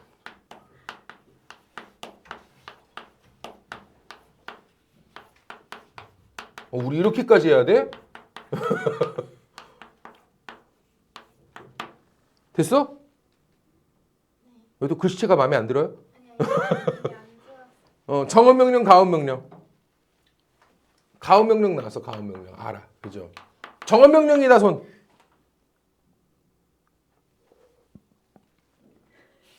잘 생각해. 선생님이 뭘 보라 그랬어? 도덕 명령의 형식을 보라 그랬죠. 다시 뭐라고요? 도덕 명령의 형식. 아까 내 자식에게 효도받으려면 효도해야지. 도덕 명령이 뭐죠? 효도해야지. 이게 도덕 명령이죠. 그러니까 가정된 말이 내 자식에게 효도받으려면 이게 되는 거죠. 신뢰를 얻으려면 약속을 지켜야지. 도덕 명령은 뭐죠? 약속을 지켜야지죠. 그렇기 때문에 가정된 말은 뭐야? 앞에 목적으로서 존재하는 말은 신뢰를 얻으려면 이게 목적으로서 존재하는 말이 되는 거죠. 가정된 말이 되는 거죠. 도덕 명령이 뭐죠? 행해라. 야, 니들 마음속에 행해라라는 도덕 명령이 있어요? 알아야. 네 마음속에 도덕 명령으로 행해라! 이런 명령이 있어요? Do it! 야, 세상에 행해라라는 명령이 어디 있습니까? 맞아요, 틀려요? 행해라라는 명령이 있어요? 너 마음속에 행해라! 이런 명령이 있어요? 네 마음속에 순선한 다짐으로서 행해라! 이런 명령이 있다고요? 개그맨이에요. 뭘 행해라 해요. 그럼 뭐 라면 행해라야? 뭐 신라면이야? 라면 행해라? 뭐야? 착한 일을 해라예요. 얘들아, 라면에 너무 심취하지 마세요. 알겠죠? 이건 밤에 드실 때나 하시고요. 라면 이 조사에 심취하지 마시고 뭐 착한 일을 해라예요. 도덕명령은. 그래서 이거는 뭐밖에 없어요? 도덕명령밖에 존재하지 않는 것이에요. 이해가 돼요? 착한 일을 해라는데 말만 장난질 친 거야 내가. 알았죠? 이제 맞출 수 있지 않을까? 그러니까 도덕명령이 뭔지를 잘 규정 지으시라고. 알았지? 어?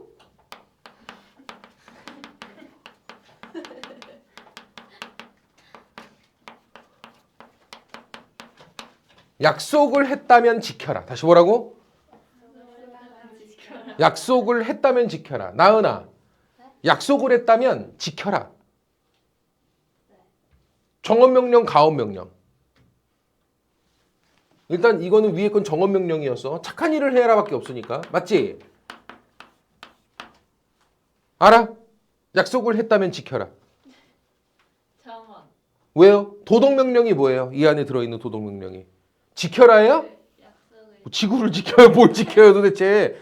뭐 그죠? 남친을 지켜요? 뭘 지켜요? 뭐예요? 약속을 지켜라밖에 없는 거예요.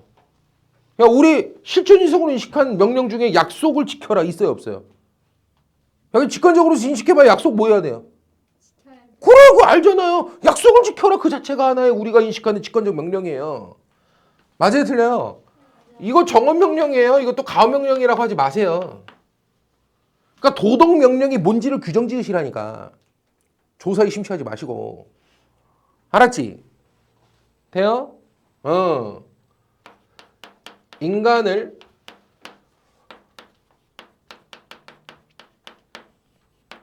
목적으로 대하되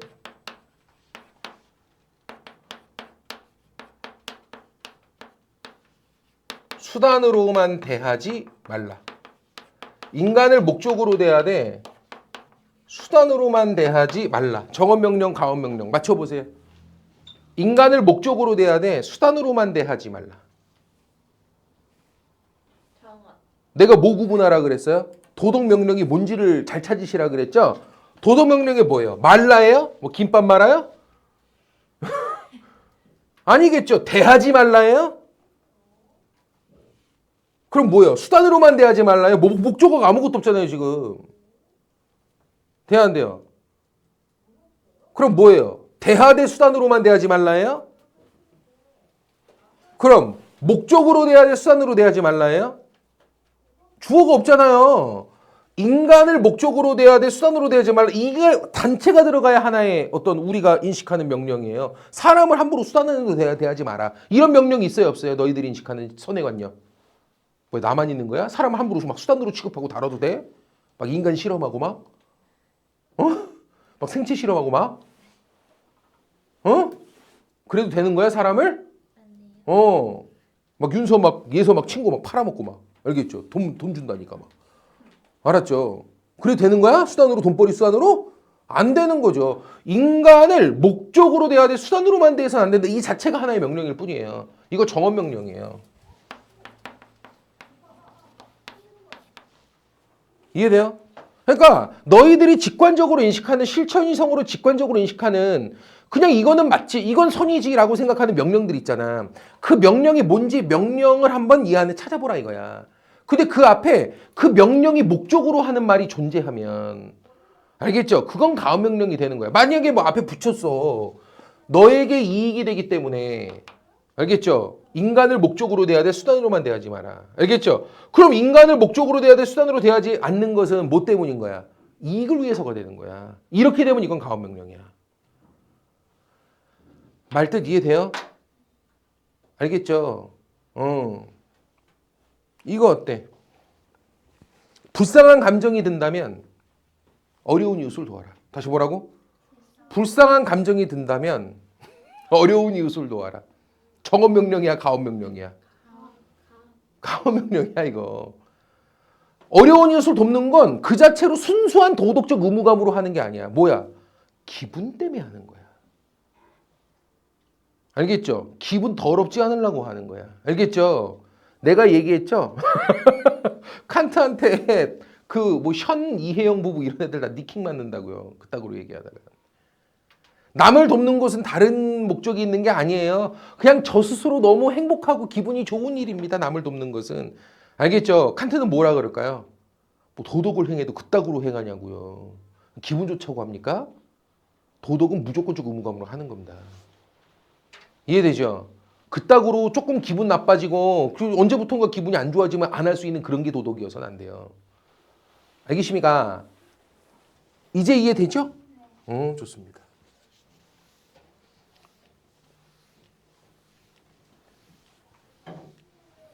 야, 근데 니들이 이렇게 보다 보니까 별거 아닌 게 아니죠. 나름대로 이 정도까지 분석해 가면서 올바름을 우리가 판단할 수 있는 보편적인 원리 원칙을 세우려고 했던 거예요, 칸트가. 물론 완벽하진 않았지만. 이 정도만 해도 대단하지 않습니까? 그지? 자, 이제 문제. 사람들이 마음속에서 세우는 정언명령으로서의 도덕적 명령들이 꽤 많겠죠. 사람을 죽이지 마라, 약속을 지켜라, 부모에게 효도를 해야 한다, 인간을 목적으로 대하되 수단으로만 대해서는 안 된다. 우리가 이 실존이성으로 인식하는 절대선의관념의 근거에 세운 정언명령, 도덕명령들이 수도 없이 많을 거란 말이야. 알겠죠? 문제 나봐. 칸트의 도덕적 판단은 사회적인 합의를 통해 도출해내는 것이다. OX. 사회적 합의를 통해 도출해내는 것이다. X야. 왜? 이거 어떻게 판단하는 거야? 너 혼자 하시는 거야. 네 마음속에서 너 혼자 하는 거라고. 얘기했잖아. 자율적으로 혼자 마음속에서 준칙도 혼자 세우는 거고 혼자 판단하는 거야. 알아듣겠어? 그래서 칸트를 주관주의 윤리관이라고도 해요. 사회적으로 합의하는 거 아니고요. 사람들과 어떻게 보면은 뭐 이렇게 사회적 상황을 고려해서 하는 것도 아니에요. 그냥 네 마음속에 직관으로 판단하는 거예요. 주관적으로 판단하는 거라고요. 이해되죠? 그럼 사람들마다 판단하는 정언명령은 다 다르겠죠? 끄덕이는 거 봐, 또. 진짜 피똥 싼다니까요. 아니, 생각해봐. 이 정언명령은 절대선의 관념을 인식하고 세우는 거야, 다들. 이 절대선의 관념은 사람마다 달라 같아. 다르다고? 절대인데 다르다고? 절대 뜻이 뭐라고? 변하지 않는 기준이야. 변하지 않는 기준으로 태초에 존재하는 선의 관념이 있고 모든 인간들은 똑같은 실천이성으로 이걸 바라본다고. 그걸로 바라보고 알아서들 마음속에서 스스로들이 세우는 거야. 이해가 돼요? 근데 절대 선의 관념은 하나고 이걸 인식하는 실천이성도 다 똑같다고 사람들은. 그러니까 각자 주관적으로 판단하더라도 내리는 결론은 같아 달라. 같다고. 하나의 선의 관념을 인식하고 세우는 거니까. 같은 선의관념으로부터 판단하는 거니까. 각자 주관적으로 판단하더라도 정언명령으로 판단되는 것들은 사람마다 다르지 않아. 사람 죽이면 돼요? 너는 다 안 된다고 말할걸? 우린 똑같은 선의관념을 바라봐요. 알겠죠? 그거 어떻게 알았어요? 배워서 알았어요? 그걸 안 배웠으면 사람 죽여도 돼요? 그래도 안 되는 거죠. 다 알아요, 모든 인간은. 알겠죠? 그래서 각자 주관적으로 마음속에서 판단하는데요. 알겠죠? 도덕적 판단이라는 건 자기 마음속에서 실천이성으로 스스로 주관적으로 판단을 하는 건데요. 절대 선의관념은 하나고 이건 동일하기 때문에 모두 같은 선의관념을 바라보고 스스로들 세우기 때문에 같은 이성을 갖고 세우기 때문에 이 판단으로 세워진 것은 주관적으로 판단해서 세우더라도 모두 같은 형태예요. 정언명령은. 이해됩니까? 알겠죠? 아유, 내가 학교 선생님 했으면 얘 다 피똥 쌌습니다. 이 정도는 해야 사실 무슨 뭐 1등급이고 목을 논하는 것이고 하는 겁니다. 알았지? 논술을 쓰고 뭐라고 하죠. 칸트 맨날 나오는데. 다시 가볼게요. 칸트는 도덕적 판단은 사회적 합의를 통해 도출합니까? 아니에요. 그냥 주관적으로 스스로 마음속에서 판단하는 거예요. 각자가. 이해되죠? 그러면 칸트가 볼 때 이 사람들이 판단하는 정언명령, 도덕명령 판단은요. 각자 개별적으로 다 다른 건가요? 그건 아니에요. 주관적으로 각자들 판단하지만 재미있는 건 뭐냐면 같은 선의관념을 바라보고 같은 실천이성으로 판단하기 때문에 사람들이 실천이성 판단은 다 같거든요. 알겠죠? 그렇기 때문에 각자가 주관적으로 판단하더라도 사람들이 마음속에 새기는 정언명령으로서의 준칙 경률들은 모두 비슷하거나 거의 동일해요. 알겠습니까? 사람을 함부로 수단으로 대하면 안 된다. 동의해요? 어떻게 동의해요? 누가 가르쳐줬어요? 누가 가르쳐줬어요? 내가 가르쳐줘서 알아요? 그냥 딱 들어도 이건 아는 거 아닌가요, 다들? 맞죠? 정언명령은 같다고요. 알겠습니까? 칸트는 잘 들어. 칸트는 정언명령의 형식으로 인간이 갖게 되는 경률들은 준칙들은 사람들마다 거의 같을 텐데 그 중에 이 두 가지의 경률 준칙만큼은 반드시 지켰으면 하는 준칙이 두 개가 있어. 모든 사람들의 가슴에 이것만큼은 좀 확고히 새겼으면 하는 준칙이 두 개가 있다고. 알겠습니까? 그거를 우리가 뭐라고 부르냐면 제1경률, 제2경률이라고 해. 얘들아, 이 정도는 알고 나가서 유식하는 소리 좀 들어보세요. 1경률이 뭡니까? 내 의지의 경률이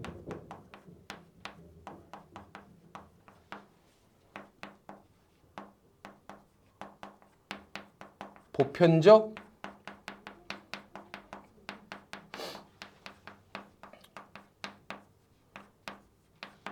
입법의 원리에 맞게 하라.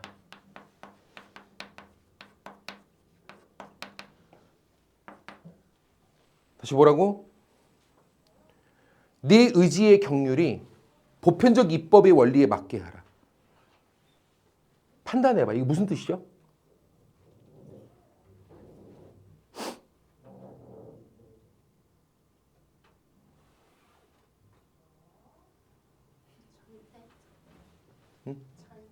절대적 뭐가?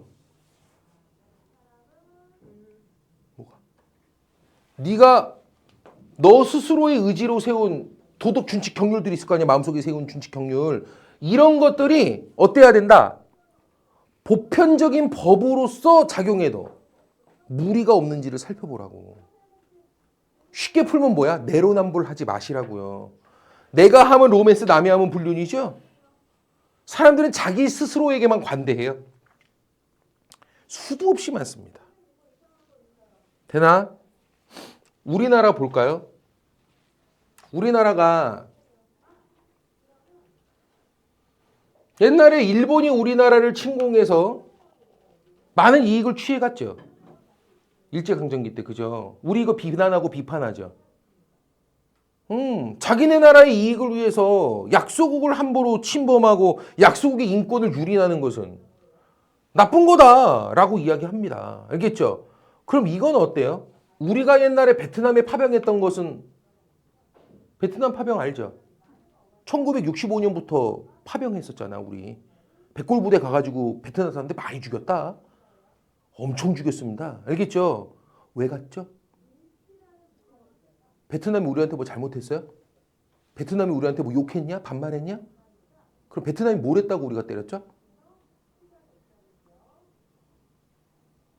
아, 몰라요? 베트남 왜 갔는지? 돈 받으라고. 누구한테? 그렇죠. 미국이 도와달라 그랬어요. 당시 베트남을 미국이 침공할 때 이게 명분이 너무 없는 전쟁이니까 영국이고 프랑스고 이런 나라들이 다 안 도왔거든요. 이건 추악한 전쟁이다. 우린 못 돕겠다. 다 손을 떼버렸어요. 그러니까 미국은 그 베트남하고 전쟁을 치르면서 아무도 자기 편을 안 들어주니까 연합국, 세계군대 이런 딱지를 못 거는 거야. 명분이 안 서는 거죠. 한국이라도 옆에서 지원 병력이라도 좀 보내주면 연합국이라는 이름이라도 걸고 세계의 이름으로 세계 평화를 위하여 뭐 이런 명분이라도 세울 텐데 아무도 안 도우니까 그때 박정희가 뭐 한 겁니까? 65년에 한일국교 정상화하면서 알겠죠? 우리가 도와줄 테니까 우리 한국군 현대화도 시켜주고 우리 돈 지원도 좀 해달라. 미국이 오케이 그리고 보낸 거야. 가가지고 엄청 죽였습니다. 이해되죠? 그럼 물어볼게요. 우리가 베트남 간 거는 뭐죠? 왜 간 거죠? 돈 벌려고 간 거예요. 죄 없는 사람들 엄청 죽였어. 니네 모르죠? 베트남에서 한국인들이 얼마나 잔혹하게 일본 애들 잔혹한 거 말도 하지 마요. 껍데기에 벗겨갖고 빨래줄에 널어놨대요. 백골부대가 베트남 사람들 겁준다고 가죽을 다 벗겨가지고 그 가족들 보라고 그냥 막 널어놨다는 거야. 줄에다가 나무에다 막 걸어놓고 그랬대. 한국군인 그러면은 아주 학을 뗐다고 베트남 사람들이. 이해됩니까? 우리한테 뭘 잘못했는데 우리 이익 보겠다고 구지랄 떤 거 아닙니까? 맞아요, 틀려요? 야, 일본이 우리를 했을 때는 기준 다르고 일본하고 똑같잖아요. 이익 보겠다고 다른 나라 착취하고 다른 나라 해코지한 거 아닙니까? 뭐가 다릅니까? 이러면 안 된다고. 내가 세운 경률 준칙은 누가 하더라도 올바르게 바라볼 수 있는지를 항상 살피라고. 내로남불하지 마시고 나에게만 관대하지 마시고. 이해돼요? 야, 우리나라가 베트남한테 사과했을까요?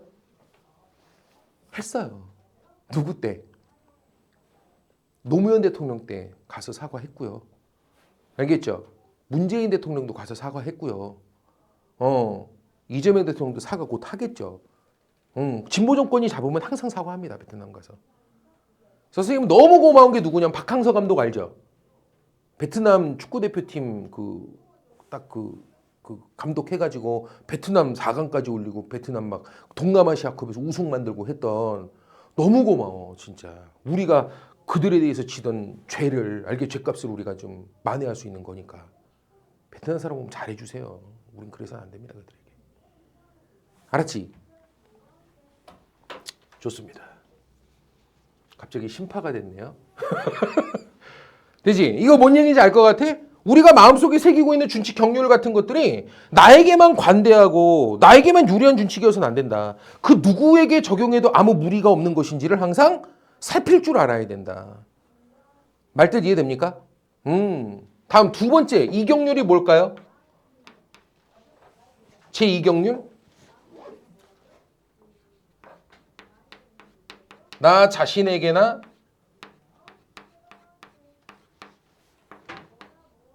타인에게나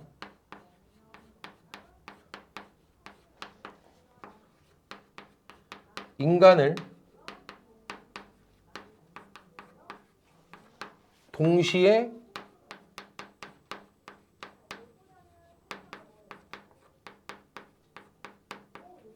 목적으로 돼야 돼.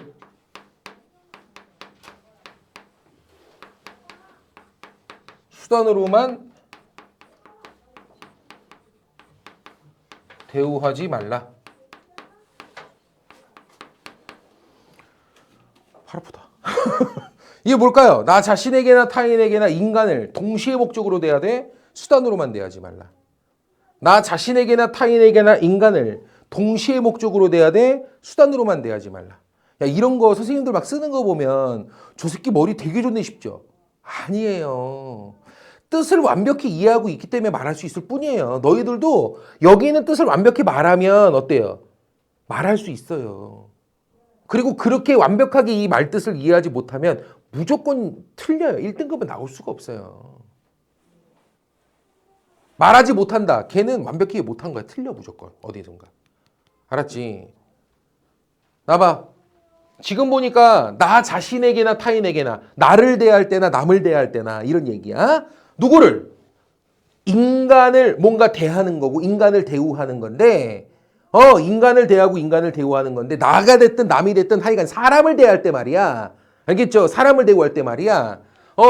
어떻게 대하자? 어떻게 대하자? 그냥 목적이라고 안 해서 뭐라고 써놨어?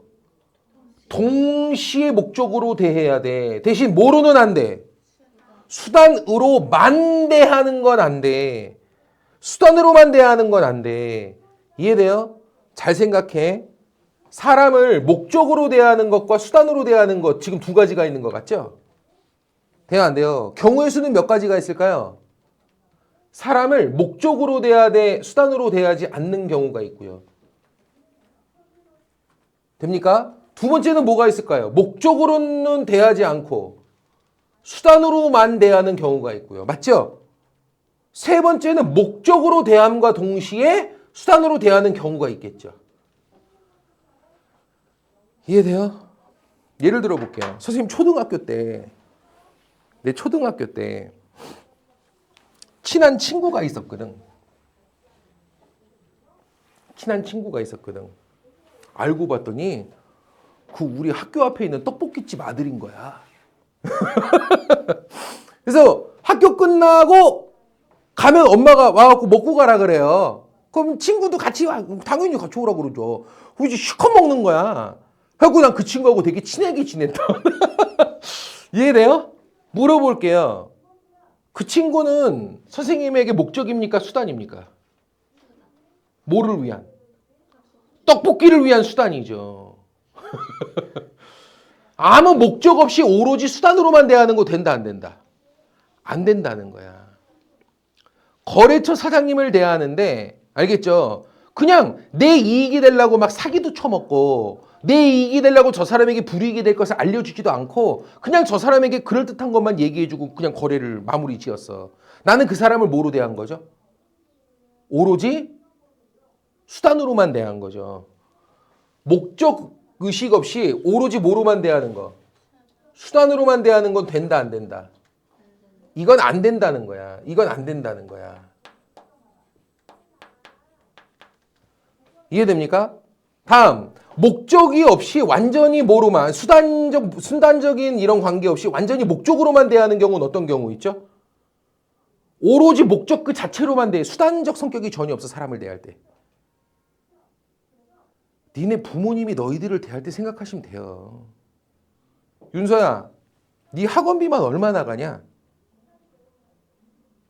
한 100은 좋게 나가죠.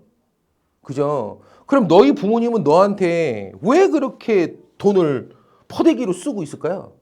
아, 얘가 나중에 크면 나한테 효도하겠지 싶어서? 네 상태를 봐라. 효도하게 생겼나?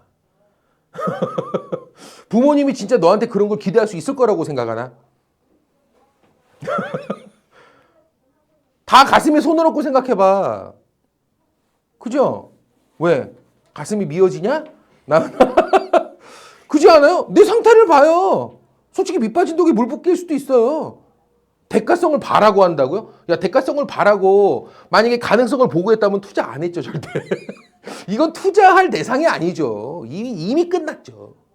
내 말이 틀리나? 그지? 근데 왜 그러고 합니까? 뭐 받을 목적이 있어서? 다른 목적을 위한 수단으로서 너희들이 쓸모 있어서 그런 건 전혀 아니에요. 너희들은 그냥 부모님한테 뭐예요? 그 자체로 목적일 뿐이야. 다른 목적 달성을 위한 수단이 되기에는 아무런 효용이 없는 사람들이거든. 이해됩니까? 그래서 이거는 누가 누구를 대하는 부모님이 자식을 대할 때나 보통 있을 수 있는 인간을 대하는 관계야. 말뜻 이해되나? 알았지? 그래서 요거는 뭐야 돼? 목적은 이때 수단이 전혀 없는 이런 관계는 베리 굿이야. 사람이 사람을 대할 때 이런 식으로 대하는 건 아주 아름다운 거야. 이해돼요? 마지막이 남았어. 야, 이런 관계, 인간관계는 정말 드물어. 누가 이렇게 하니? 맞아요, 틀려요? 왜 씹어 선생님 말을? 세 번째 거야. 목적이자 동시에 수단으로 대하는 거. 다시 뭐라고? 목적이자 동시에 수단으로 대하는 거. 우리 떡볶이집 친구를 선생님이 대할 때, 응? 오로지 떡볶이를 위한 수단으로만 대했을까요? 내가 얘기했잖아요. 그냥 그 친구 자체가 좋아서 처음에 관계를 가졌고 만남을 가졌고 나중에 알게 된 거죠. 그러다 보니까 그 집에 가 떡볶이를 먹기도 하게 된 겁니다. 알겠죠? 그럼 선생님은 그 친구는 내가 떡볶이를 먹기 위한 수단적 성격도 있기는 하겠지만 하지만 그 친구 자체를 내가 아끼고 뭐 이런 마음이 없었을까요? 이건 같이 있는 거죠. 이건 목적이자 동시에 뭐인 거예요? 수단으로 대하는 경우예요. 내 말 이해되나? 야, 너희들과 선생님의 관계를 잘 보시면 돼. 우리는 목적인 관계입니까? 수단인 관계입니까? 아, 너희 나를 목적 그 자체로 대합니까? 우리 관계 시작이 그건 아니죠. 그렇지 않나요? 나는 그럼 어떻습니까? 너희들에 대해서. 마찬가지죠. 선생님의 생계를 위해서 필요하고요. 너희들도 대학을 가기 위해서 필요합니다. 수단적 관계를 맺고 있는 거예요. 이해되죠? 근데 오로지 윤서가 선생님을 대할 때 말이야. 아유, 저 새끼 저거. 수업은 그래도 뭐 나쁘진 않으니까 내가 들어주긴 한다만 내가 수업만 끝나고 나면 쟤하고 나하고는 볼 일 없어. 알겠죠? 조금만 도움 안 되고 그러면 난 쟤하고 관계를 완전 끊어버리겠어. 알겠죠? 이런 식으로만 선생님을 대한다면 이건 오로지 뭐로만 대하는 거야? 수단으로만 대하는 경우죠. 이해가 됩니까? 선생님도 마찬가지죠. 아유, 이것들, 지금이야 내가 돈벌이가 되니까 내가 얼굴 봐주고 한다만, 나중에 되면 뭐 니들하고는 내가 관계 맺을 일 없어. 이런 식으로 너희들을 가르친다면, 알겠죠? 이건 수단으로만 대하는 경우죠. 내 말 이해됩니까? 되죠? 근데요, 그렇게 해서는 안 되죠. 선생님은 졸업생을 대할 때 난 최소한 자부합니다. 수단으로만 대하지는 않아요, 절대. 수단적 성격이 없다고 말 안 해요. 당연히 서로에게 수단적 성격이 있었죠. 있고요. 알겠죠? 근데 내가 그래도 아끼고 내가 미래에 대해서 뭔가 책임감을 갖는 그런 나의 목적 그 자체인 성격도 있어요. 없지 않아요. 그렇기 때문에 학원을 그만두고 나서도 학생들하고 관계를 맺고 오면 반갑게 맞이하고 알겠죠? 그러는 겁니다. 밖에 써 있는 거 보세요. 알았죠? 솔직히 졸업을 하는 그 순간 걔네들하고 나하고는 더 이상 수단적 성격이 없지 않나요? 졸업하고 나서 걔네가 나한테 뭐 얻어먹을 게 뭐 있답니까? 나는 걔네한테 뭐 얻을 게 뭐가 있고요? 근데 그 이후에 관계를 맺습니다. 이거 뭐예요? 우리들의 관계가 오로지 뭐만은 아니었다? 수단적 성격만은 아니었다는 것이죠. 그래서 너희들과 선생님의 관계가 오로지 수단으로서의 관계만 그죠? 이루어지는 이런 관계였느냐? 근데 최소한 동시에 목적으로서 기능했던 관계였느냐라고 하는 것은 뭐로 결정됩니까? 졸업 이후에 너희들의 태도입니다. 그리고 졸업 이후에 찾아왔을 때 선생님의 태도입니다. 목적적 관계가 사라졌을 때 우리들이 서로를 대하는 태도죠. 동시에 목적으로 대하는 성격이 있었다면 내 말 이해됩니까? 알겠죠? 여기까지는 괜찮다는 얘기예요. 이 말 뜻이 뭐예요? 인간을 어떻게? 동시에 목적으로 대하는 것까진 괜찮아요. 수단이자 동시에 목적으로 대하는 것까진 괜찮다고요. 내가 니들 부모는 아니니까 내가 너희들을 목적 그 자체로 대하는 건 불가능하겠죠. 내 말 맞아야 들려요. 맞죠? 하지만 최소한 동시에 목적으로 대할 수는 있어야 된다 이 얘기예요. 알겠습니까? 알았죠? 선생님은 나름대로 이런 윤리성에 대해서 항상 고민하는 사람이라서 그래도 학생들 고등학교 3학년 되면 학원에서 한 3회 정도 사설 모의고사 그냥 치르거든요. 무료로. 힘들어요. 아침에 집에 못 가요. 아침 새벽부터 준비를 해놔야 되기 때문에 아이들. 그 시험 감독해야죠. 계속 듣기평가 틀어줘야죠. 뭐 해야죠. 이거 해야 되기 때문에 집에 못 갑니다. 전날에. 근데 아이들한테 그거를 해줘요. 끝까지. 고3 되면 터는 학원들 얼마나 많은데요. 됩니까? 그런 데는 다니지 마. 고3 되면 터는 학원. 돈벌이 안 된다는 얘기 아니야. 야, 아이들이 가장 선생님의 손길이 필요한 시기가 언제입니까? 근데 솔직히 쏟기는 지금 그래 학원 입장에서 효용만 놓고 본다면 그거 열심히 해가지고 얘가 아주 잘했어. 대박이 났어. 그럼 막 소문이 나겠죠. 뭐 졸업하는데 뭘 소문이 나요. 뭐 소문이 나야 대학 갈 텐데. 맞아요 틀려요. 뭔 효용이 있습니까? 열심히 해봐야. 터는 학원들이 수두룩빽빽이라니까. 가지 마 그런 데는. 알겠지?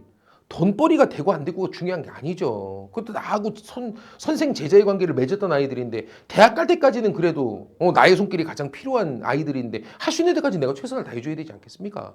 내 새끼라도 그렇게 하겠습니까? 알겠죠? 내 사촌동생이라도 그렇게 하겠냐고. 이해되죠?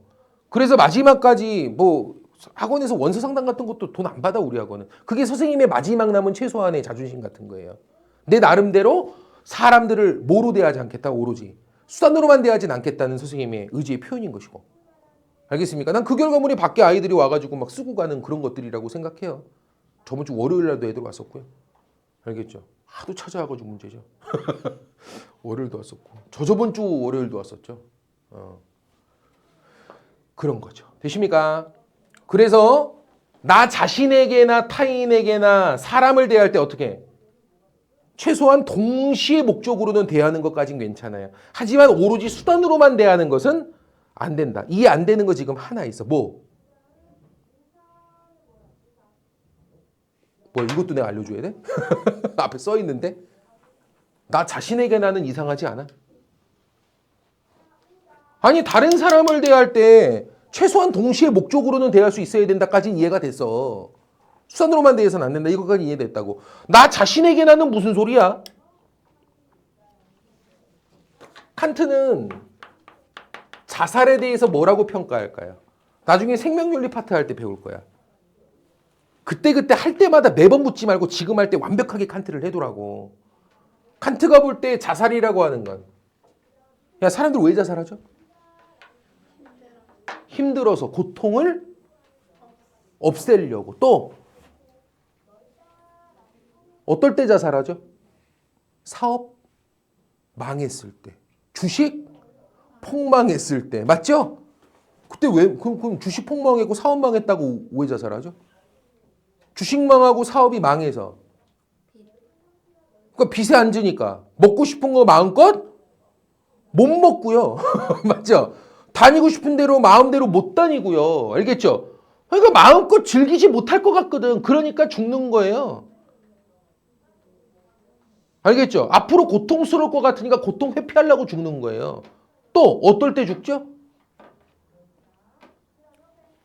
내가 졸라 사랑하는 남친이 나를 버렸어. 저 새끼 마음에 상처를 내가 줘야 되겠어. 이해됩니까? 누군가의 가슴에 불을 싸지르려고 자살하죠. 사회에 어떤 메시지를 전달하려고 자살하죠.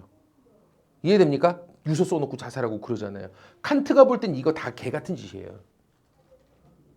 자신의 인격을 뭐로 대하는 겁니까? 오로지 수단으로만 대하는 거예요. 전태일이 분신했죠. 뭐 알리려고 분신했어요? 노동법을 제대로 지키지 않는 이 노동현실, 부당한 노동현실 고발하려고. 그래서 근로기준법 들고 근로기준법 법전 들고 몸에 분신자살하면서 근로기준법 지켜라 이 개새끼들아 이러고 자살한 거 아닙니까? 중앙시장에서. 알겠습니까? 칸트가 볼 때 전태일의 행위는 뭡니까? 나쁜 행동이에요. 자신의 인격을 나 자신을 뭐로 대한 겁니까? 오로지 수단으로 대한 겁니다. 메시지를 전달하기 위한 수단으로 자신의 인격을 대고 간 거예요. 하면 안 돼요. 내 말 이해됩니까? 알겠죠? 자살은 고통을 회피하기 위한 수단으로 자신의 인격을 고통을 회피하기 위한 수단으로 자신의 인격을 대해서도 안 되고요. 이해됩니까? 그래서 뭐 사업 망했다고 자살하고 알겠죠? 조금 힘들다고 자살하고 이러는 건 고통 회피 수단으로 자신의 인격을 대하는 겁니다. 이해되나? 메시지를 전달하려고 자살하고 엄마 아빠 가슴에 상처 주려고 자살하고 이해되죠? 인간 같지도 않은 알겠지? 이래선 안 된다. 나 자신을 대할 때나 타인을 대할 때나 인간을 동시에 목적으로 대해야 돼. 수단으로만 대해서는 안 된다. 돼요? 칸트가 볼 때 성매매는 어떤가요? 그냥 내가 좋아서 내 성을 팔았어. 다 나와. 생명윤리 파트에서 다 나오는 거야 이거. 성과윤리에서. 매춘. 알겠죠? 이거 나쁜 거예요. 뭐로 대하는 거죠? 자신의 인격을. 돈벌이 수단으로 대하는 겁니다. 안 돼요. 정언명령 위반입니다. 이해되나? 알았지? 좋아요. 위에 있는 첫 번째 경류를 뭐라고 부르냐면 첫 번째 경류를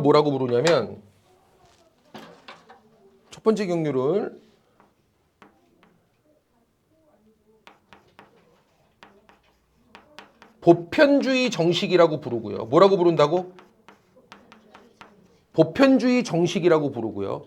그러니까 정언명령의 형식을 띠고 있는 명령 중 보편주의를 내세우는 정식이다 그 얘기야. 이해됩니까? 두 번째는 뭐라고 부르냐면 이 경류를 인격주의 정식이라고 부릅니다. 뭐라고 부른다고? 정언명령의 형식을 띠고 있는 것들 중 인격을 존중하는 목적으로 대하자는 인격주의 정식이라고 불러요. 그래서 두 가지 경륜만큼은 반드시 서로 지켰으면 합니다. 그리고 이 사람은 이런 이상사회를 꿈꿨어. 모두가 서로가 서로를 최소한 뭐로 대한다면 동시에 목적으로 대할 수 있다면 이 세상은 얼마나 아름다울까. 서로를 오로지 수단으로 대하지 않고 최소한 동시에 목적으로 서로가 서로를 대할 수 있는 세상이 된다면 이 세상은 얼마나 아름다울까. 그런 이상사회를 꿈꿨다고. 그걸 이 사람은 목적의 왕국이라고 불러. 뭐라고 부른다고? 목적의 왕국. 알았지? 돼요? 칸트에 대해서 전혀 공부를 하지 않고 칸트 같은 거 나오면 막 지겨워하고 짜증내고 막 이래요. 그래놓고 장래 목적을 말하면 자기는 유엔에 들어가서 국제기구에서 일을 하고 싶대요. 지랄하고 자빠졌죠. 야, 유엔이 왜 만들어졌게요? 칸트 영구평화론 때문에 만들어진 거예요. 이해돼요? 칸트의 영구평화론에 입각해서 만들어진 국제기구가 유엔이에요. 근데 칸트의 생각을 전혀 읽어내지 못하고 이해하려고 하지도 않으면서 그냥 영어 좀 씨부린다고 가가지고 국제기구에서 일하겠대요. 영구적 세계평화, 국제기구를 통한 영구적 세계평화, 국제기구를 통한 협력을 통한 영구적 세계평화 가능한가요? 거기에 대해서 전혀 생각조차 해본 적이 없으면서 뭔 유엔에 가서 뭔 일을 합니까? 영어 못하면 파파고라도 쓰면 되지. 대가리 생각이 없으면 안 되죠. 됩니까? 나중에 칸트 영어평화는 뒤에서 하기로 하고요.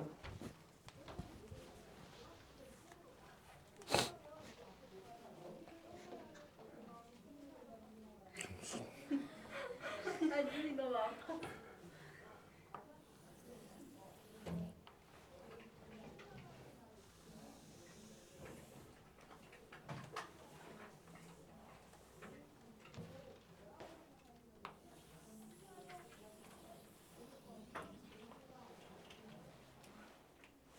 이상하게 생겼네요. 자, 보세요. 다음에 칸트는 정언명령적으로 인간이 갖는 의무에 대해서 다시 뭐라고? 정언명령적으로 갖는 인간의 의무에 대해서 두 가지 의무가 있다라고 이야기를 하는데 요거는 뒤에서 나중에 다루기로 하고 요걸 잠깐 볼게요. 칸트가 볼 때 도덕과 행복은 어떤 관계에 있을까요? 행복하기 위해서 우리는 도덕적으로 살아야 해. 도덕적으로 살지 않으면 우리는 행복해질 수 없어. 찬성 반대? 반대. 야, 이거 션하고 이해영 논리 아니야? 야, 행복하게 살기 위해서 우리는 도덕적으로 살아야 해. 라는 건 무슨 뜻이죠? 도덕은 행복을 위한 수단인 거야. 내가 행복할 수 없다면 도덕적이지 않아도 되는 거야. 도덕은 행복하기 위해 하는 거니까. 내가 행복할 수 없으면 도덕이고 남을 테고 뭔 상관이야. 이런 얘기라고 이 꼬라지는. 이해돼요? 칸트는 도덕과 행복은 연결시켜 생각하면 안 된다라고 말해요. 다시 뭐라고요? 연결시켜 생각하면 안 돼요. 도덕과 행복은 어때요? 연결시키려 해서는 안 돼요. 행복하기 위해 도덕적으로 산다? 개소리 떨지 말라고요. 행복할 수 있든 없든 도덕은 무조건 지켜야 되는 거예요. 이해돼요? 내가 죽는 그 순간에도 내가 이걸 말하면 죽는 한이 있더라도 내가 해야 하는 도덕적 의무가 있다면 내가 행복할 수 없어도 무조건 해야 하는 게 도덕인 거예요. 절대 수단화시키거나 연결시키려 해서는 안 돼요. 말뜻 이해됩니까? 왜 션하고 이해영을 싫어했는지 알겠어요? 왜 그런 사람들을 우습게 봤는지 알겠어요? 칸트는? 도덕을 어떻게 그런 식으로 합니까? 되죠? 나 이런 거 볼 때마다 항상 그런 생각 들어. 여기 혹시 크리스찬 있나? 크리스찬? 고척교회 혹시? 아니구나. 다행이다. 선생님이 이게 개봉역에서 가끔 이렇게 내려오면 뭐 교회의 신도들이 다 그렇진 않겠지만 항상 그러신 분들이 있어요. 예수 믿으면 천당 가요. 이렇게 외치시는 분들이 있어요. 예수 믿고 천당 가세요. 이러시는 분들이 있어. 알겠죠? 그 얘기 들으면 항상 가가지고 좀 얘기해주고 싶어. 아니 무슨 예수님을 믿어도 그따구로 믿어요? 야, 예수님은 왜 믿는 거죠? 예수 믿으면 천당 가요. 예수 믿고 천당 가세요. 예수 왜 믿는 거죠? 천당 가려고 믿는 거잖아요. 무슨 예수님이 천당 티켓입니까? 아니 무슨 예수님을 믿어도 그따구로 믿어요. 천당 못 보내준다 그러면 안 믿을 거야? 나 천당 보내주면 믿고 아니면 안 믿고? 어떻게 가서 한번 이렇게 어떻게 딜 한번 해봐? 해줄 거요? 무슨 믿어도 씨발 그렇게 믿어요. 그래요 안 그래요? 이해되죠? 아마도 뭔가 잘못된 신도들이겠죠. 근데 제발 좀 그렇게는 믿지 맙시다. 예수님의 뜻은 그 자체로 우리들의 목적이자, 알겠죠? 이런 형태가 되어야지, 알겠죠? 어찌 예수님을 한낱 수단으로 그렇게 믿고 그렇게 대우하십니까? 알았지? 난 크리스찬은 아니에요. 아닌데 난 믿는다면 그렇게 믿진 않을 것 같아. 야, 그래도 예수님이 살아왔던 삶을 보면 존경스러운 삶을 많이 사셨어요. 어떻게 그 사람은 그따구로 그렇게 뭐 이렇게 무슨 그죠? 뭐 KTX 티켓도 아니고 그따구로 대합니까? 알겠지? 믿어도 그렇게 믿고, 그지? 좋습니다. 그래서 도덕과 행복은 어떻게 생각해야 된다? 별개로 판단해야 된다. 어떻게 판단하라고요? 별개로 판단하라고요. 도덕은 뭐 하는 거고요? 해야만 하는 것. 다시 뭐라고요? 맞아요. 그걸 우리는 의무라고 말해요. 맞아요. 해야만 하는 것이고요. 행복이라고 하는 것은 뭐죠? 추구할 만한 것입니다. 다시 뭐라고요? 추구할 만한 것이죠. 그러면 두 개는 양립할 수 없나요? 도덕적이면서 행복해질 수는 없나요? 그게 없다는 건 아니에요. 그렇다면 제일 좋아요. 칸트가 볼 땐. 이것도 추구할 만한 것이긴 하니까. 행복하면서 도덕적일 수 있으면 제일 좋긴 해요. 근데 행복할 수 없어도 도덕은 무조건 해야 되거든요. 그래서 연결시켜 생각하려고 하지 말라고요. 말뜻 이해됩니까? 알았지? 실제로 이게 다 수능복이야. 행복과 도덕은 양립할 수 없다. 이게 보기로 나왔죠. 애들 맞아. 두 개는 별개라 그래서 그게 그 뜻입니까? 행복을 위한 수단으로 도덕을 대하지 말라. 이런 뜻으로서 연결시키지 말란 얘기지. 알겠죠? 그렇다고 두 개가 같이 있을 수 없다는 얘기는 아니에요. 행복하면서 도덕적 있으면 제일 좋긴 해요. 하지만 행복할 수 없더라도 도덕은 무조건 해야 되는 것이기 때문에 그러기 때문에 두 개를 연결시켜 생각하지 말고 별개로 판단하라. 이건 무조건 해야 되는 거고 이렇게 판단하라는 거지. 같이 양립할 수 있고요. 양립할 수 있다면 제일 좋기는 해요. 이해되죠? 하지만 연결시켜 생각하는 논리로 가버리면 행복할 수 없다면 도덕적이지 않아도 된다 이런 꼬라지가 되니까 알겠죠? 이건 무조건 해야 되는 것이기 때문에 연결시켜 생각하지 말라 이렇게 말하는 거죠. 알겠습니까? 칸트가 볼 때 동정심은 어떤 걸까요? 뭐라고요? 동정심.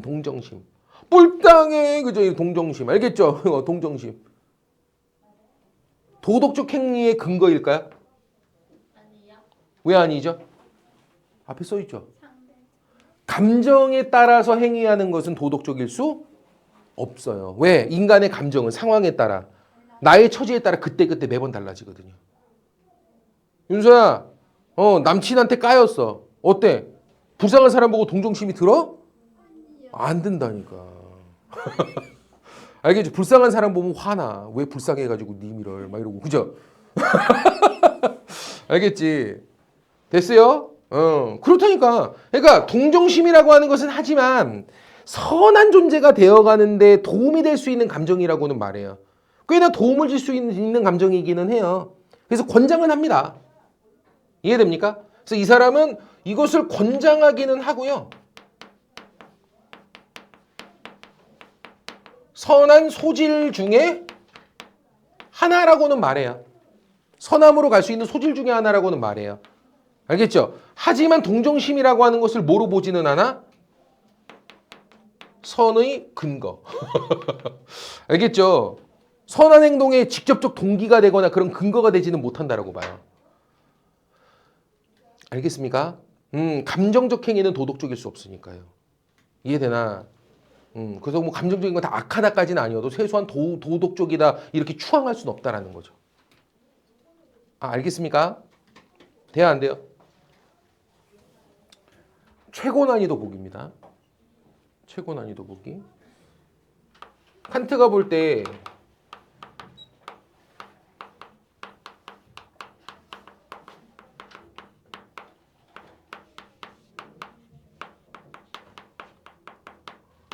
의무에 맞는 행위는 도덕적이다. OX.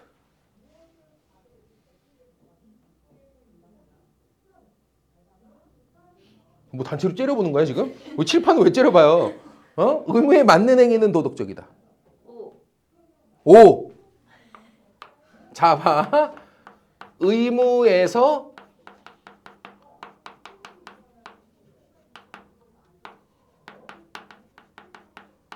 비롯된 행위는 도덕적이다.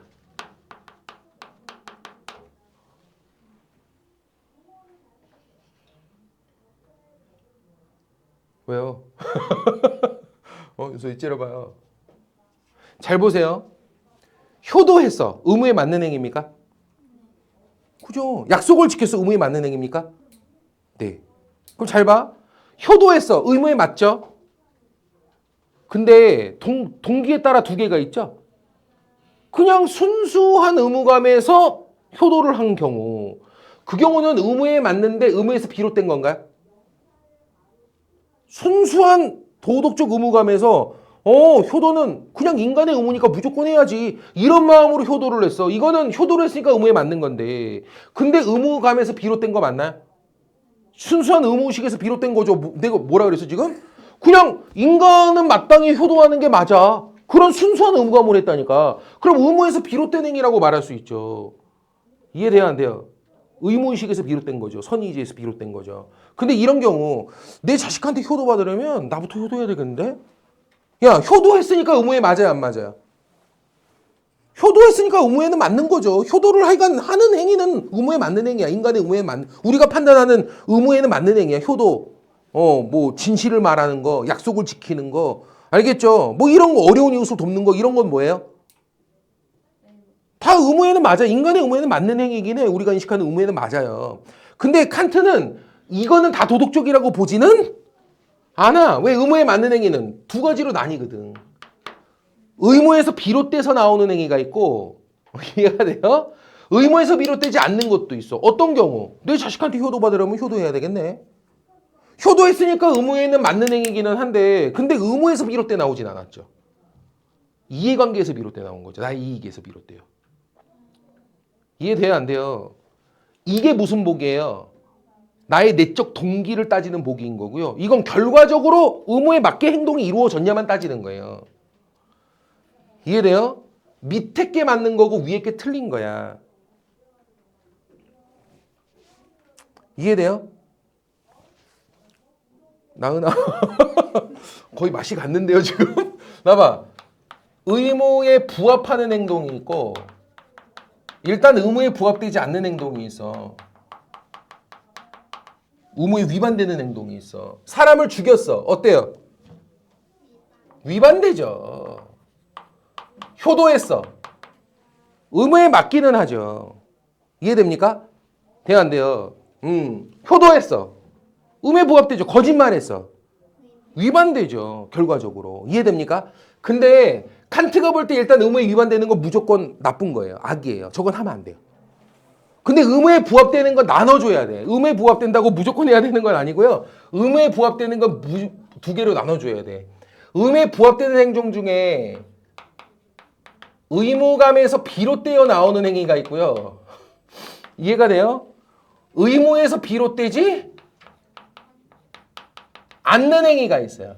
의무에서 비롯되지 않는다는 건 무슨 얘기죠? 가업명령이라고요. 순수한 의무감에서 비롯된 게 아니라고요. 어떤 것이 도덕적입니까? 이게 도덕적으로 가치 있는 행동이에요. 이해됩니까? 이런 행동들은 모두 어때요? 도덕적 가치가 없는 행동들이에요. 이해됩니까? 그러면 잘 들으세요. 의무에 맞는 행위는 도덕적이다. 어때요? 의무에 맞는 행위는 다 도덕적입니까? 그래서 X예요. 이해돼요? 의무에서 비롯된 행위는 도덕적이다. 어때요? 맞는 거죠. 의무에 부합되면서 비롯된 행위니까 이건 맞는 거죠. 의무에 비롯되면서 의무에 위반되는 경우는 없어요. 의무에서 비롯된데 어떻게 의무에 위반돼요? 의무에서 비롯되는 동기로서 의무에 부합되게 행동이 이루어져야만 도덕적이에요. 아, 알겠습니까? 되죠? 이거 수능에서 맨날 나오는 복이고요. 나왔다 하면 정답률이 50%가 안 넘어요. 애들이 막 미치겠다 막 이러면서 그죠? 이해됩니까? 다 이런다고. 그랬더니 그 다음에 무슨 일이 벌어졌습니까? 10월 평가원 모의고사에서 선생님이 헤매이시네요. 평가원 모의고사에서 오류 됐어요. OX 해보세요.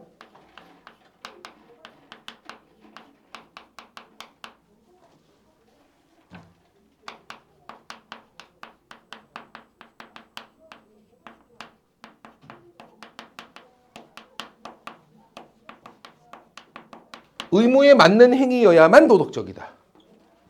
OX.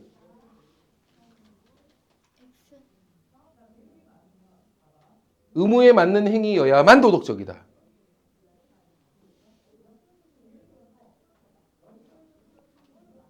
왜요? 의무에 맞는 것에서도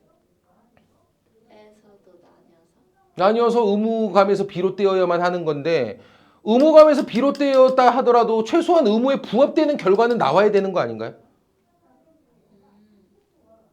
이게 틀린 보기로 낸 거야. 이거를 이거하고 같은 보기라고 낸 거야. 지금 만자를 붙여놓고.